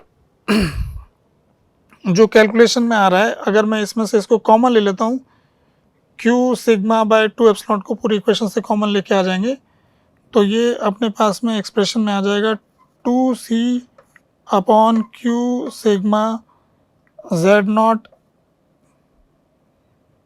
इंटू एप्सिलॉन नॉट। ये इस तरह से ज़बरदस्ती से ये वाली टर्म हम इसमें से हमने कॉमन लिया है, तो इस फर्स्ट वाली के साथ मल्टीप्लाई हो गया और ये कॉमन लेके बाहर भेज दिया है। तो अब यहाँ पर क्या बचा है फिर, इस हिसाब से under root of R square plus Z0 square minus R plus Z0 की value greater than equal to 0 होगी। ये वाली जो क्वांटिटी है 2C epsilon naught Q sigma, इस टर्म को यहाँ पर बीटा के नाम से डिफाइन कर दिया गया है। तो जो हमारा एक्सप्रेशन है वो कुछ इस तरह से आ जाएगा, beta into Z0, beta into Z0 plus under root of R square plus Z0 square minus R plus Z0, this quantity should be greater than 0। तो अगर ये इसको पहुंचना है नीचे तो ऐसा कंडीशन आ जाएगा। तो ये तो सारी प्लस वाली टर्म हो गई और ये माइनस वाली टर्म हो गई, इसका आंसर प्लस आएगा तब ये हो जाएगा। अब अपन को इसको केस वाइज चेक करना होगा कि आंसर पॉजिटिव कब आ रहा है। तो सबसे पहले हमें क्वेश्चन में दे रखा है कि बीटा की वैल्यू 1/4 होगी और Z0 की वैल्यू 25/7 R होगी, तो क्या ये पार्टिकल ओरिजिन पे पहुंचेगा। तो इस केस को अगर हम सॉल्व करते हैं तो फर्स्ट केस के लिए मैं वैल्यू पुट करता हूँ यहाँ पर, बीटा की वैल्यू 1/4, तो ये हो गया Z0/4, Z0 की वैल्यू 25 R हो गई, तो इसको सीधे ही पुट कर देता हूँ Z0 भी बीटा की जगह 1/4 और Z0 की वैल्यू 25R/7, तो ये हो गया 25R/4 इंटू 7, इसका वैल्यू हो गया, plus under root of R square plus 25 625 49 R square, फिर माइनस यहाँ पर R का कैलकुलेशन करेंगे हम, तो ये R हो गया और फिर Z0 की जगह आ गया 25R/7, this should be greater than और इक्वल टू 0 आएगा, ऐसा है कि नहीं ये चेक करना है। तो यहाँ से ये देख रहे हैं कि 49 प्लस 625 625 प्लस 49, 4 आ गया, यहाँ से लाई 1 और 7 आ गया, 674 आ गया, 674 आर बाय 7, तो ये आ गया 25 R by 4 into 7 plus 674 R by 7 minus यहाँ से आ जाएगा 25 प्लस 7 32 आर बाय 7। क्या ये क्वांटिटी 0 से बड़ी आएगी? तो इस वैल्यू से दिख रहा है कि यहाँ ऐसा आ जाएगा, ऐसा आ जाएगा, तो इसका वेलोसिटी पॉजिटिव रह गया, इसका मतलब ये ए ऑप्शन ठीक हो जाएगा। अब बी ऑप्शन में फिर बीटा की वैल्यू 1/4 दिया हुआ है, पर जेड नॉट की वैल्यू 3/7 दे रखा है, तो इस केस में फिर से इसकी वैल्यू पुट करनी पड़ेगी। तो बीटा की वैल्यू 1/4, तो यहाँ पर 1/4 रख दिया, जेड नॉट की वैल्यू 3/7 आर, ऐसा हो गया, प्लस अब यहाँ पर जो टर्म हमारे पास में आ रही है under root of R square plus 9/49 R square minus R plus 3/7 R. तो यहाँ से जो हमारा कैलकुलेशन आ रहा है 3/28 है ना, 3/28 आर, और यहाँ से अगर हिसाब लगाएंगे तो आर बाहर आ गया, 49 प्लस 9 58 हो गया, तो रूट 58 इंटू आर बाय 7, और यहाँ से आ जाएगा हमारे पास 10/7 माइनस 10/7 आर। तो यहाँ से कैलकुलेट करने पर अब हमको ये देखना है कि पॉजिटिव आ रहा है कि नहीं आ रहा है, तो इसका कैलकुलेशन के लिए ऊपर नीचे 4 से मल्टीप्लाई कर देते हैं, तो सबके नीचे 28 आ गया, 28 को अपन उस तरफ ले जाएंगे, कोई दिक्कत नहीं है। अब बस ऊपर जो आया वो देख लेते हैं, 3r प्लस 4 से गुणा किया तो 4 रूट 58 आर माइनस 40 आर। क्या इसकी वैल्यू पॉजिटिव आएगी? तो रूट 58 जो है मतलब 7 और 8 के बीच में होगा, तो एक बार के लिए 7.5 मान लेते हैं, तो 7.5 इंटू 4, तो ये हो जाएगा 7.5 इंटू 4 हो जाएगा 30 प्लस 3 33 माइनस ये, तो इससे v की वैल्यू माने अपनी काइनेटिक एनर्जी नेगेटिव आ गई, ये पॉसिबल नहीं है, यानी कि ये वापस ओरिजिन पर मतलब ये ओरिजिन तक नहीं पहुंच पाएगा। फिर इसके बाद में बीटा की वैल्यू जब 1/4 है तो जेड नॉट की वैल्यू r/√3 है, तो पार्टिकल वापस लौट करके आएगा, ऐसा कहना चाहते हैं। तो फिर से इसमें एक्सप्रेशन में अपन को बीटा की वैल्यू पुट करनी है, तो बीटा की वैल्यू अपने पास एक्सप्रेशन में 1/4 आ गया, तो 1/4 और जेड नॉट की वैल्यू दे रहे हैं r/√3, तो r/√3 1/4 इंटू r/√3 प्लस यहाँ पर सब्सटीट्यूट करेंगे R square plus R square by 3 और minus R r/√3, a greater than equal to 0 है कि नहीं ये चेक करना है हमें। तो यहाँ से जो हमारा कैलकुलेशन आ रहा है ये 4, तो ये 2r/√3 हो गया, तो ये आ रहा है r/4√3 plus 2r/√3 minus r/√3, तो 2r/√3 में से r/√3 चला गया, तो एक बच गया r/√3 है, तो इसको हम मल्टीप्लाई कर देते हैं 4√3 से पूरी इक्वेशन को, तो ये हो जाएगा r plus 4r minus 4√3 r greater than equal to 0। तो ये हम देख रहे हैं कि 5 माइनस 4√3, तो 5 माइनस 4√3 4 इंटू 1.7 तो 1.7 इंटू 4, तो ये आंसर माइनस में आ रहा है। माइनस में आ रहा है इसका मतलब ये काइनेटिक एनर्जी नेगेटिव हो जाएगी। तो लिखा कि particle will return back to Z naught. तो यानी ये वाली बात सही होगी कि अगर बीटा की वैल्यू 1/4 होगी, जेड की वैल्यू ये होगी, तो ये पार्टिकल वापस लौट जाएगा क्योंकि इसकी वेलोसिटी 0 पहले ही कहीं हो जाएगी और रिपल्सिव फोर्स की वजह से ये ऊपर चला जाएगा।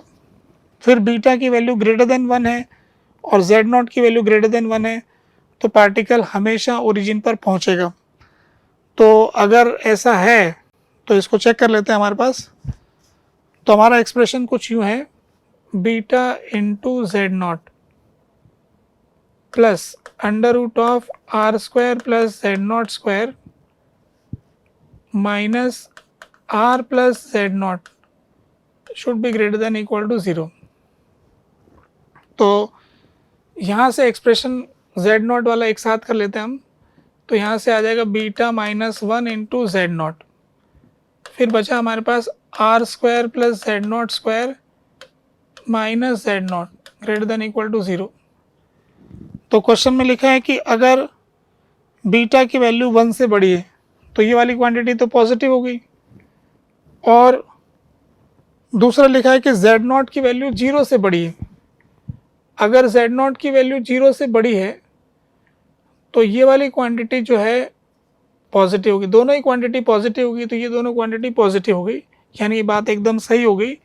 इसका मतलब ये भी स्टेटमेंट सही हो गया, यानी कि ओरिजिन पे पहुंचने के बाद में भी कुछ काइनेटिक एनर्जी बच रही है।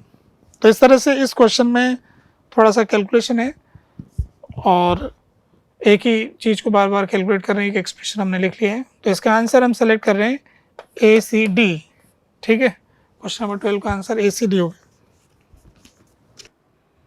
ये जो क्वेश्चन है YDSC के बारे में है। जैसा कि मैंने आपको अगर ध्यान होगा तो एक वीडियो बनाया था जिसमें मैंने बताया था कि आखिरी टाइम में हम क्या कर सकते हैं एग्ज़ाम ओरिएंटेशन के हिसाब से।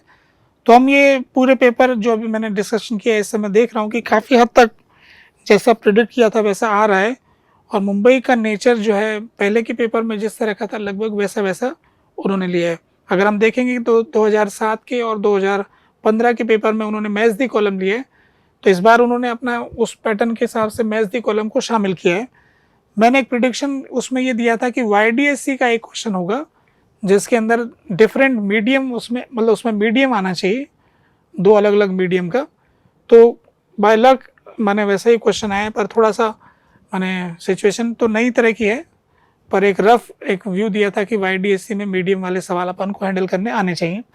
तो अब देखो यहाँ पर क्वेश्चन क्या है कि ये जो 2 स्लिट दे रखी है, इस स्लिट S1 के नीचे वाला मीडियम दूसरा है और स्लिट S1 के ऊपर वाला मीडियम अलग है, और यहाँ से एक लाइट आ रही है और एक डिटेक्टर है जो थीटा एंगल पर दे रखा है। थीटा एंगल के बारे में क्वेश्चन में हमको ये दे रखा है कि angle of reflection theta equals the angle of refraction of beam.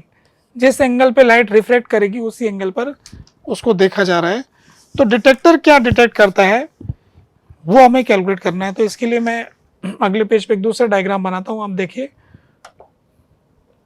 तो यहाँ पर क्या करना है अपन को क्वेश्चन में कि इसके ऊपर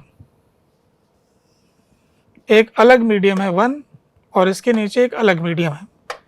जो लाइट यहाँ से आ रही है इस तरफ, वो रिफ्रैक्शन के नियम से अपना रास्ता बदल लेगी।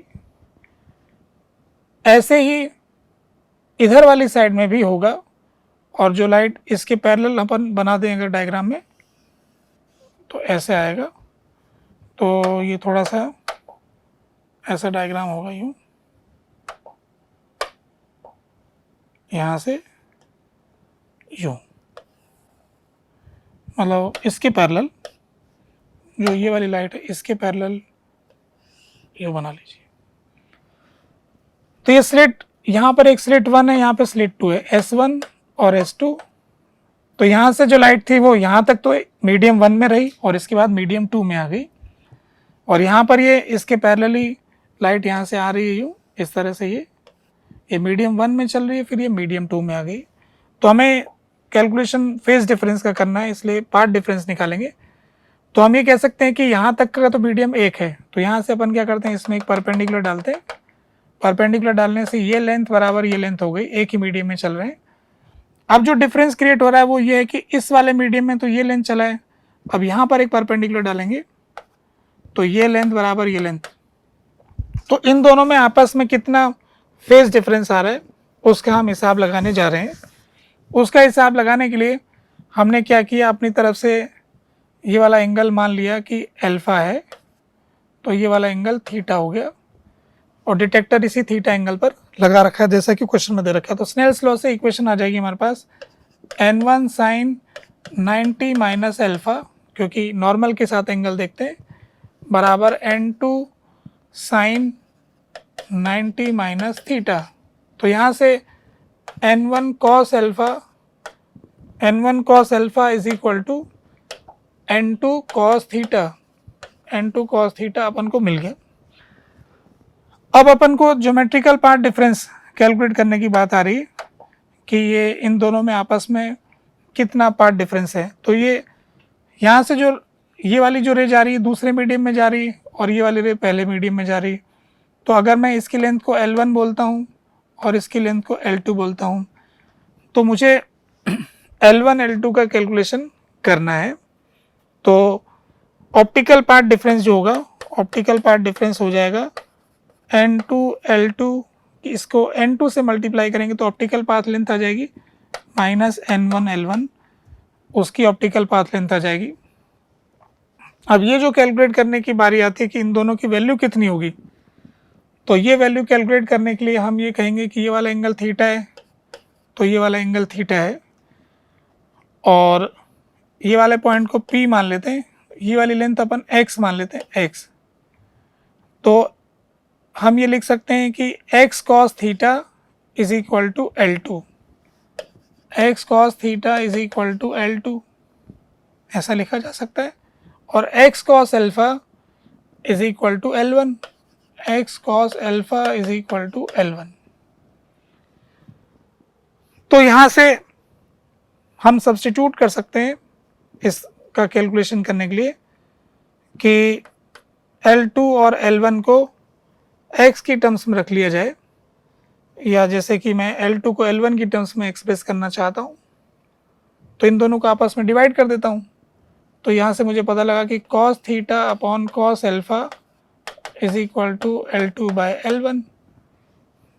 तो L2 की वैल्यू रख सकता हूँ L1 cos theta upon cos alpha, N2 L1 cos theta upon cos alpha minus N1 L1। तब यहाँ से अपने पास एक एक्सप्रेशन आ रहा है कि cos theta upon cos alpha की वैल्यू आ रही है N1 बाय N2।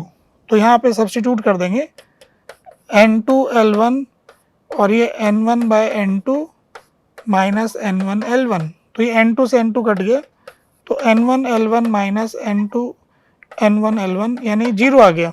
तो ऑप्टिकल पार्ट डिफरेंस 0 आ गया। तो जो लाइट ऐसे इस मीडियम से इसमें से होकर गुजरी तो यहाँ पर ऑप्टिकल पार्ट डिफरेंस 0 आ गया। तो ये कंस्ट्रक्टिव इंटरफेरेंस की कंडीशन हो गई। तो जैसा कि क्वेश्चन में पूछा है कि which of the following statements is are correct, the phase difference between the two rays is independent of D. क्योंकि फेज डिफरेंस 0 आ गया तो अब डी पे तो डिपेंड कर ही नहीं रहा है, इसलिए अपन इसको सही मान लेंगे। The two rays interfere constructively at the detector, क्योंकि फेज डिफरेंस 0 है तो कंस्ट्रक्टिव इंटरफेरेंस हो गया, इसलिए बी वाला ऑप्शन भी हो गया। The phase difference between them depends on n1 but is independent of n2, ये बात गलत हो गई क्योंकि डिपेंड कर नहीं रहा है।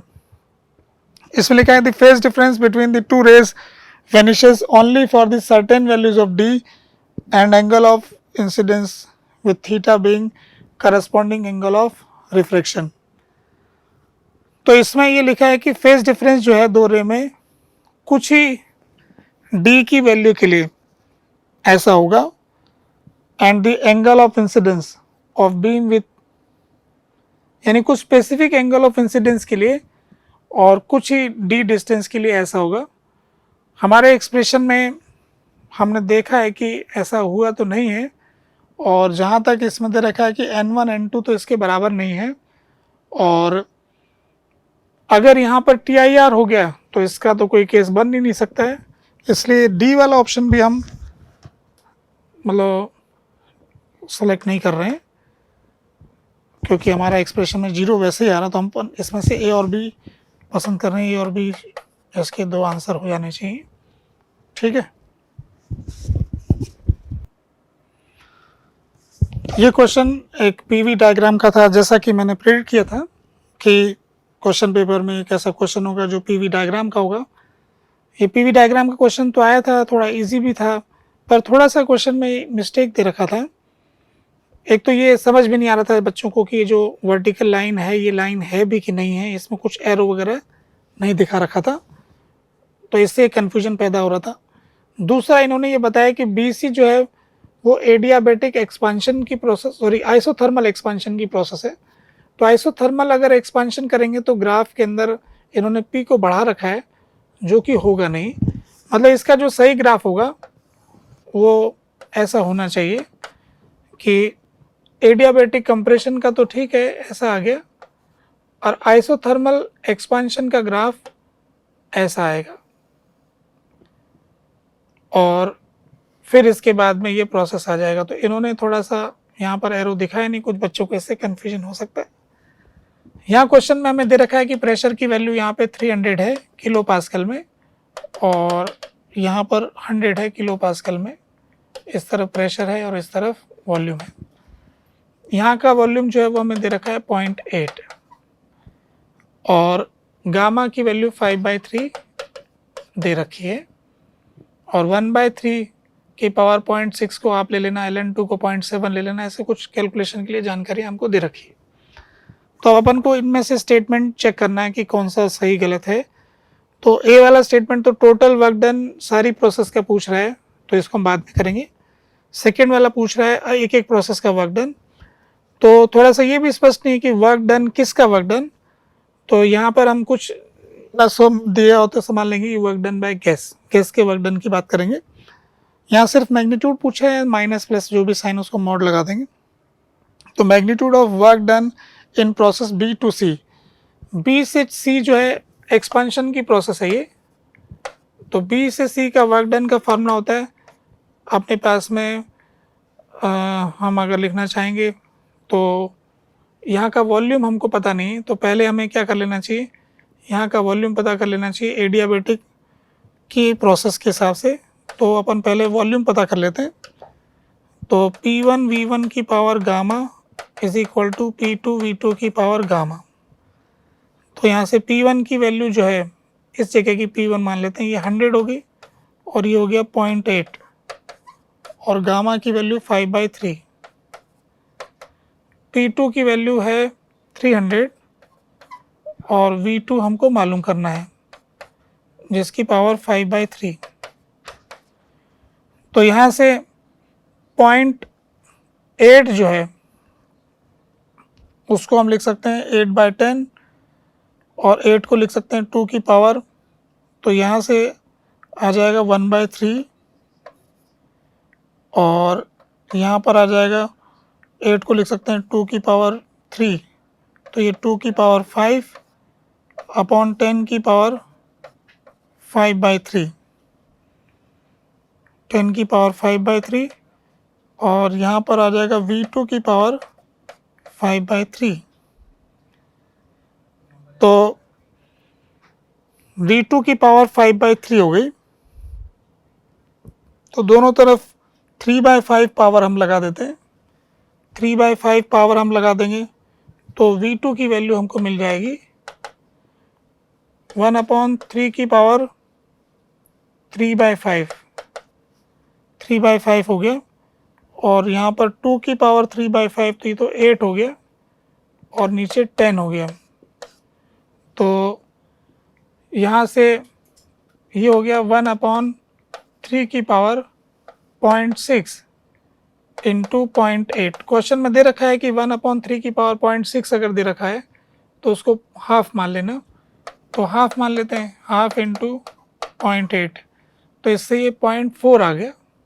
तो इससे हमको ये पता लग गया कि ये वाला वॉल्यूम 0.4 हो गया। अब ये दोनों वॉल्यूम भी हमको मिल गए। अब हम कैलकुलेट करना चाहते हैं तो वर्क डन का कैलकुलेशन कर सकते हैं। बी वाला ऑप्शन पूछा कि work done in process BC process के अंदर कितना वर्क डन हुआ, तो ये आइसोथर्मल एक्सपांशन हो जाएगा। आइसोथर्मल एक्सपांशन का वर्क डन होता है P initial V initial ln V final by V initial.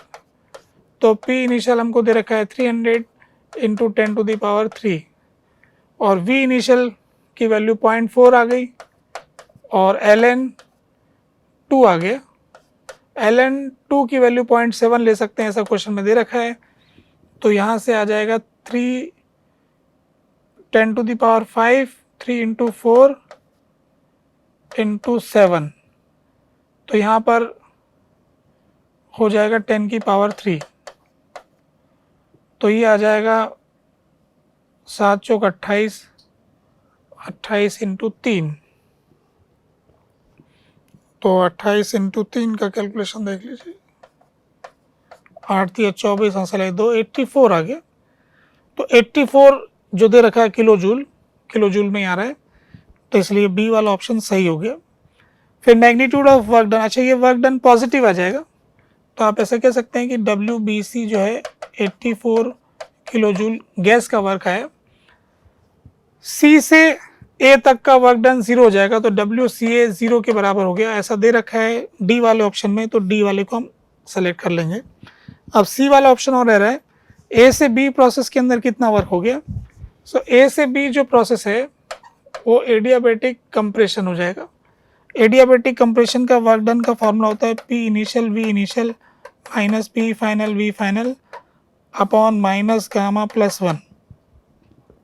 तो यहाँ पर पी इनिशियल हमको दे रखा है 100, वी इनिशियल दे रखा है 0.8, माइनस पी फाइनल हमको दे रखा है 300 और 0.4 डिवाइडेड बाय माइनस गामा हो गया -5/3 प्लस 1।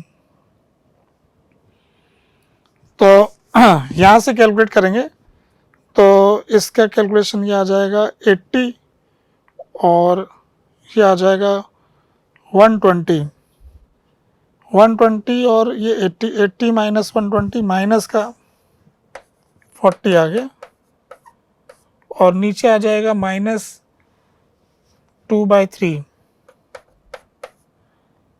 तो ये 60 आ जाएगा, 60 किलो जूल, क्योंकि ये किलो पास्कल में दिया हुआ है, तो ये किलो जूल आ गया 60 का। ये minus work done by gas देखेंगे तो माइनस का आ जाएगा, क्योंकि ये कंप्रेशन हो रहा है, तो इसलिए WAB इसको हम कह सकते हैं -60 किलो जूल। तो -60 किलो जूल ये आ गया। मैग्नीट्यूड के बारे में बात कर रहे हैं तो ये वाला सही हो जाएगा। अब टोटल ABC प्रोसेस के अंदर जो वर्क हुआ उसका मैग्नीट्यूड क्या होगा, तो अब अपन इन दोनों को ऐड करेंगे। अब की बार अपन को साइन के साथ ऐड करना पड़ेगा, क्योंकि टोटल कैलकुलेशन करेंगे तो ये आ जाएगा 24 किलो जूल। तो 144 वाला ऑप्शन गलत हो जाएगा। तो इस तरह से हम ये कह सकते हैं कि इसका आंसर B, C और D सेलेक्ट कर लेंगे हम। थोड़ा सा क्वेश्चन का डायग्राम सही नहीं था, पर इतना कंसीडर कर सकते हैं, ठीक है। पेपर 2 का जो तीसरा सेक्शन था वो था हमारे लिए, जिसके अंदर कि 3 और -1 नंबर मिलना था, और ये single correct answer type question था। मात्र इसके अंदर 4 ही क्वेश्चन हमको इस तरह के मिले हैं। देखिए क्या है 4 क्वेश्चन। सबसे पहला क्वेश्चन ये देख लीजिए। इस क्वेश्चन में ऐसा दे रखा है कि डिस्क के ऊपर एक डिस्क रोल कर रही है। जैसा कि मैंने प्रेडिक्ट किया था कि इनके पेपर में एक कर्व्ड सरफेस पे रोलिंग का सवाल आना चाहिए, वैसा आ भी गया। ये बाय लक ऐसे टोटल मैंने करीबन 25 क्वेश्चन प्रेडिक्ट किए थे, उनमें से लगभग मैंने अभी काउंटिंग किया नहीं, कर लूँगा, मुझे ऐसा लगता है 20 के क्वेश्चन के करीब मैच हुए हैं। तो अभी फ़िलहाल इस क्वेश्चन को देखते हैं। इस क्वेश्चन के अंदर हमको दे रखा है कि the centre of disc B has a fixed angular speed omega about vertical axis passing through centre A के सेंटर के अबाउट इसके सेंटर का ओमेगा हमको क्वेश्चन में दे रखा है। इसका खुद के अबाउट ओमेगा 1 मान लेते हैं। तो इसकी जो सेंटर की खुद की जो वेलोसिटी हो जाएगी, नीचे वाली डिस्क तो फिक्स दे रखी है, इसकी वेलोसिटी हो जाएगी ओमेगा इंटू 2r, दोनों की रेडियस बराबर बराबर दे रखी है। तो इस वाले पॉइंट का नेट वेलोसिटी 0 होनी चाहिए क्योंकि प्योर रोलिंग करती हुई जा रही है। तो omega into 2r should be equal, ये तो हो गया आगे की तरफ, minus omega 1 into R should be equal to 0। तो ओमेगा 1 की वैल्यू 2 ओमेगा के बराबर हो जानी चाहिए। अब हमें क्वेश्चन में ये पूछा है कि ये जो डिस्क चल रही है इसका एंगुलर मोमेंटम क्या है इस पॉइंट के अबाउट। तो किसी बाहर वाले पॉइंट के अबाउट एंगुलर मोमेंटम का फार्मूला हमारे पास होता है I C M into omega plus I C M plus R C M cross M V C M. ये फार्मूला हमने पढ़ रखा है, तो हम इस फार्मूले का उपयोग करेंगे। तो आई सी एम इंटू ओमेगा, तो डिस्क का आई सी एम होता है एम आर स्क्वायर बाई 2, इसका ओमेगा खुद का कितना है 2 ओमेगा है, और M V C M into यहाँ से परपेंडिकुलर डिस्टेंस तो 2r हो गया, और M V C M, M तो इसका मास हो गया, और वी सी एम जो है ओमेगा इंटू 2r हो गया। तो यहाँ से 2 से 2 कट गया, और यहाँ से L का कैलकुलेशन करेंगे तो ये आ गया M R square into omega और 4 M R square into omega मिला के हो गया 5 M R square into omega. तो इसको n M R square into omega से कंपेयर करेंगे तो यहाँ से n की वैल्यू जो है वो 5 के बराबर आ जाएगी, तो इसलिए 5 वाला इसका आंसर हो जाएगा। ठीक है, 20 का आंसर कर देंगे। ये क्वेश्चन फोटो इलेक्ट्रिक इफेक्ट का, जैसा कि मैंने सजेस्ट किया था ये क्वेश्चन फोटो इलेक्ट्रिक इफेक्ट आना चाहिए, वैसा आया भी है। बिल्कुल बेसिक फार्मूला बेस्ड है। जो हमारे पास बेसिक फार्मूला होता है एनर्जी ऑफ फोटोन, जो हम लिखते हैं एच सी बाई लेमडा, तो वो फार्मूला लिख लेते हैं। H C by lambda energy of photon minus work function is equal to maximum kinetic energy, इस तरह का ये फार्मूला रहता है। तो यहाँ पर क्वेश्चन में ये कहा गया कि जो इलेक्ट्रॉन को रोकने के लिए मिनिमम पोटेंशियल की जरूरत पड़ रही है वो 6 वोल्ट की जरूरत पड़ रही है, तो maximum kinetic energy 6 electron volt के बराबर हो गई, H C by lambda minus 5। फिर जब इन्होंने कहा कि अगर हमने वेवलेंथ को 4 गुना कर दिया और intensity half of the first one is used, तो इंटेंसिटी को आधा करने से हमारे जो कैलकुलेशन है वर्क फंक्शन वाले में उससे तो कोई फ़र्क पड़ेगा नहीं, सिर्फ लेमडा से एनर्जी का फ़र्क पड़ेगा। तो लेमडा को अपन ने क्या किया, 1/4 कर दिया है। तो लेमडा को 1/4 करने से अब फोटोन की energy H C by 4 lambda हो जाएगी, माइनस वर्क फंक्शन अब की बार जो कैलकुलेशन से उसको रोकने के लिए आ रहा है वो 0.6 आ रहा है। तो इस तरह का ये एक्सप्रेशन हमारे पास में आ गया है। तो अब हमको इसके अंदर कुछ चीज़ें कैलकुलेट करनी है, जिसमें से एक कैलकुलेशन हमें करना है कि लेमडा कितना है और दूसरा कैलकुलेशन करना है कि वर्क फंक्शन कितना है। इसके लिए हम क्या करते हैं कि इन दोनों को आपस में सब्ट्रैक्ट कर लेते हैं। सब्ट्रैक्ट करने से ये आ जाएगा 5.4, और इसमें से इसको सब्ट्रैक्ट करेंगे 1 माइनस 1/4, तो ये आ जाएगा 3/4 एच सी बाय लेमडा। तो यहाँ से लेमडा का कैलकुलेशन अगर हम करेंगे तो ये आ जाएगा 3/4 एच सी अपॉन 5.4। तो यहाँ पे 3/4 12400 electron volt angstrom divided by 5.4। तो इसको हम कैंसिल करवाते हैं कुछ, यहाँ से 3 से 1.8 आ गया, फिर इसको 4 से काट देते हैं तो 4 थी 12, 4 एकम तो 3100 आ गया। तो ये 3100 डिवाइडेड बाय ये इलेक्ट्रॉन वोल्ट जो था, यहाँ पर ये भी इलेक्ट्रॉन वोल्ट है, तो इलेक्ट्रॉन वोल्ट से कट गया, तो इस इलेक्ट्रॉन वोल्ट से इलेक्ट्रॉन वोल्ट को काट दिया। 3100 एंगस्ट्रॉम डिवाइडेड बाय 1.8, तो ये एक ज़ीरो ऊपर ले लिया, तो यहाँ पर आ गया 3100 अपॉन 18, एक ज़ीरो ऊपर लेने से एक ज़ीरो और आ जाएगा, एंगस्ट्रॉम में आ गया लेमडा। एक ज़ीरो इसको दे देंगे और इसको कट कर देते हैं, हाफ कर देते हैं 2 से, नीचे 9 आ जाएगा। 2 से काटेंगे तो ये आ जाएगा 2 एकम 2, 2 से कट करने पर यहाँ से आ गया 1 7 2 एकम 2 5 आएगा, तो 1 5 1 5 5 यहाँ से काट दिया 1 5 5 0 डिवाइडेड बाय 9 नैनोमीटर। अब यहाँ से 9 से इसको काट देते हैं तो लेमडा का कैलकुलेशन यहाँ से आ जाएगा। तो लेमडा की वैल्यू आ जाएगी 9 एकम 9, फिर यहाँ पर बच जाएगा 6, तो 9 7 63, तो यहाँ पर आ जाएगा 7 टाइम्स, और फिर 2 बच जाएगा, फिर 9 2 18 नैनोमीटर। इसको 1.72 इंटू 10 टू द पावर -7 की टर्म्स में लिख सकते हैं। तो 1.72 इंटू 10 टू द पावर में, तो यानी इन दोनों में से कोई एक होगा। अब अपन को वर्क फंक्शन का और कैलकुलेशन करना है। तो वर्क फंक्शन के कैलकुलेशन करने के लिए हम क्या करते हैं कि इस वाले को 4 से डिवाइड कर देते हैं दोनों तरफ, इस इक्वेशन को 4 से डिवाइड करते हैं, फिर इसको सब्ट्रैक्ट कर लेते हैं।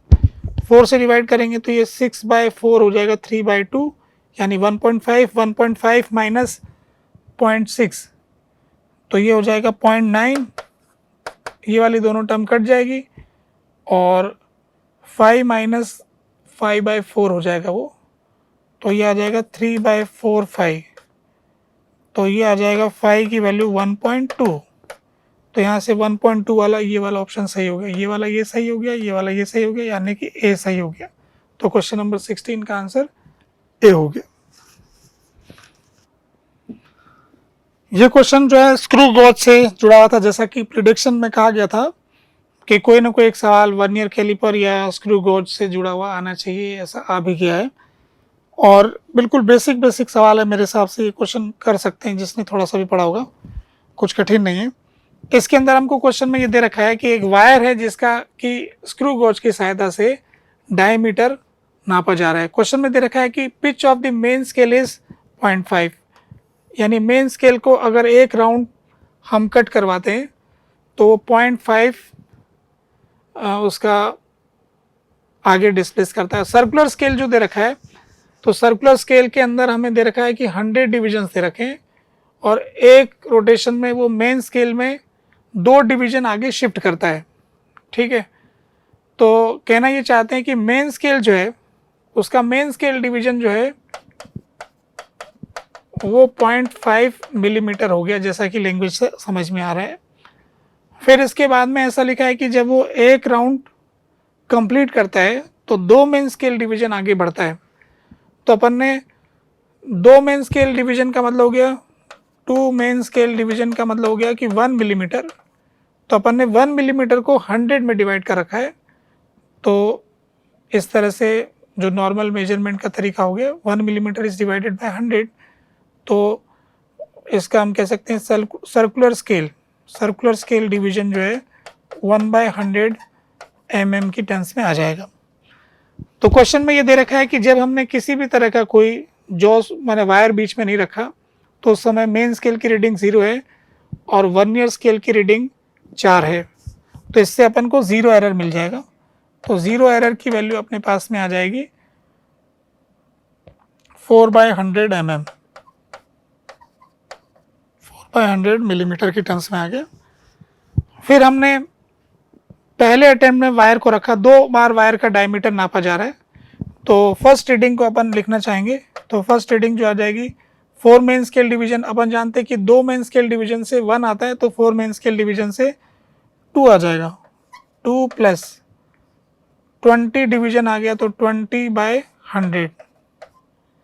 तो यहाँ से फर्स्ट रीडिंग जो हमारे पास में आ जाएगी 2.20। इसमें से सब्ट्रैक्ट कर देंगे 0 एरर, तो रीडिंग तो इस तरह से हमारे पास में जो आ रही है फर्स्ट रीडिंग ऐसे आ जाएगी। सिमिलरली सेकंड वाली रीडिंग भी हमको मिल जाएगी 2.16। अब इसमें 0 एरर का रूल ये होता है कि इसमें से 0 एरर सब्ट्रैक्ट करेंगे तो इसकी ट्रू वैल्यू जो आएगी वो हम निकालते हैं तो एक ट्रू वैल्यू 1 जो आएगी वो आएगी, इसमें से 0.04 सब्ट्रैक्ट कर लेंगे तो 2.16। दूसरी ट्रू वैल्यू निकालेंगे तो 2.12। जब दो ट्रू वैल्यू हमारे पास रहती है तो जो एक्चुअल ट्रू वैल्यू होती है उसको हम इनका एवरेज लेते हैं, true value 1 plus true value 2/2। तो जो ट्रू वैल्यू का कैलकुलेशन आ जाएगा 2.14 आ जाएगा। तो 2.14 का ऑप्शन हमारे पास में ऐसा आ रहा है। अब इसका एरर का कैलकुलेशन करेंगे तो फर्स्ट रीडिंग में एरर 1, रीडिंग 1 में एरर जो आ जाएगा वो तो ट्रू वैल्यू से कितना डेविएट कर रहा है, तो 2.14 ट्रू वैल्यू है, 2.16 इस मेजर्ड वैल्यू है, तो यहाँ से आ जाएगा 0.02। इसी तरीके से सेकंड वाले में एरर जो आ जाएगा उसका मॉड लगाते हैं हम, तो एक प्लस का आएगा एक माइनस का आएगा, डिवाइडेड बाय 2 करेंगे तो इसका एवरेज वैल्यू आ जाएगा, यानी कि mod of R1 plus mod of R2 divided by 2 से अपन को मीन एरर पता लग जाएगी। तो मीन एरर की वैल्यू 0.02 के बराबर आ रही है, यानी 2.14 प्लस 0.02 ये वाला टर्म जो है इसी से ये सेलेक्ट हो जाएगा। हालांकि इन्होंने एक क्रॉस सेक्शन एरिया भी मेजरमेंट करने के लिए कहा है, तो एक बार आपने डायमीटर मेजर कर लिया तो एरिया का कैलकुलेशन आ जाएगा πd²/4। ये ऐसे ही थोड़ा बहुत कैलकुलेशन आ जाएगा, उतना करने की ज़रूरत नहीं है मेरे हिसाब से, सीधा ही डायमीटर के आंसर से अपन सेलेक्ट कर लेंगे, सी वाला आंसर इसका सही हो जाएगा। ये जो क्वेश्चन है ये पेपर 2 का आखिरी क्वेश्चन हम कह सकते हैं, और काफ़ी इजी क्वेश्चन था ये, जैसा कि एक्सपेक्टेड था इस तरह का सवाल आप लोग कर देंगे, इस तरह के क्वेश्चन आपको करवाए जाते हैं। यहाँ पर क्वेश्चन में ऐसा दे रखा है कि ये जो वायर है ये फाइनाइट लेंथ का है। जनरली इस तरह का वायर वाला डायग्राम जो होता है वो इन्फाइनाइटली लॉन्ग हम मान लेते हैं, तो इन्फाइनाइटली लॉन्ग मानने से इसका आंसर में डिफरेंस मिलेगा और इसको फाइनाइट मानने से डिफरेंट मिलेगा। तो जैसा क्वेश्चन में दे रखा है कि इसकी लेंथ इतनी है तो हम उतना ही कंसीडर करते हुए इसका हिसाब लगाएंगे।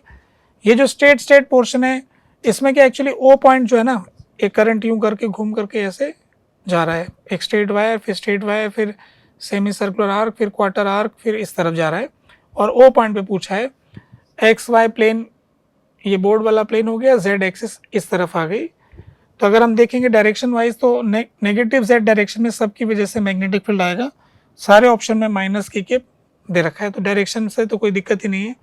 अब रही बात स्ट्रेट पोर्शन का क्या हिसाब आएगा वो देखने की बात, तो इस वाले स्ट्रेट पोर्शन का 0 होगा, इस वाले स्ट्रेट पोर्शन का 0 होगा, इस वाले स्ट्रेट पोर्शन का 0 होगा, सिर्फ इसी स्ट्रेट पोर्शन का आएगा।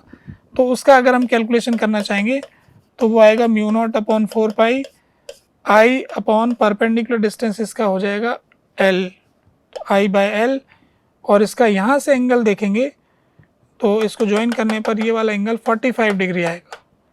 तो sin 0 प्लस sin 45 यानी 1/√2 आ गया इसके अंदर। तो B1 की वैल्यू आ गई μ0I/L और 1/4√2π, ऐसा एक्सप्रेशन आ गया। अब जो दूसरे वाले वायर हैं वो सेमी सर्कुलर और क्वार्टर सर्कुलर वायर, इनकी वजह से आएगा। तो इनका अगर कैलकुलेशन करना चाहते हैं तो इसका वैल्यू μ0/4π I/L/2 और इसका एंगल पाई के बराबर हो गया। फिर B3 की वैल्यू हम देखेंगे μ0/4π I/L/4 और इसका एंगल π/2। तो यहाँ से ये जो दोनों का एक्सप्रेशन हम देख रहे हैं, ये 4 ऊपर जाने से ये ऊपर 2 चला जाएगा, तो यहाँ से ये 2 आ जाएगा, ये दोनों बराबर है, B2 B3 बराबर हो रहे हैं। तो B2 B3 बराबर होने से इन दोनों का मिला करके 1 हो जाएगा। तो टोटल B जो आएगा वो B1 plus B2 plus B3 और डायरेक्शन इसकी माइनस के। तो इन सब में से हम कॉमन ले लेंगे μ0I/L, तो ये आ जाएगा 1/4√2π प्लस यहाँ से अगर हम देखेंगे तो 1/2 प्लस 1/2 1 हो जाएगा। तो इस हिसाब से अगर हम देखेंगे तो इस तरह का एक्सप्रेशन जो है सी वाले में मिल रहा है, तो इसलिए सी इसका सही जवाब हो जाएगा। ठीक है। तो यहाँ पे फाइनाइट लेंथ होने की वजह से ऐसा हो रहा है। अगर ये इन्फाइनाइटली लॉन्ग होता तो ये √2 का फैक्टर नहीं आता, फिर ये d हो जाता। ठीक है।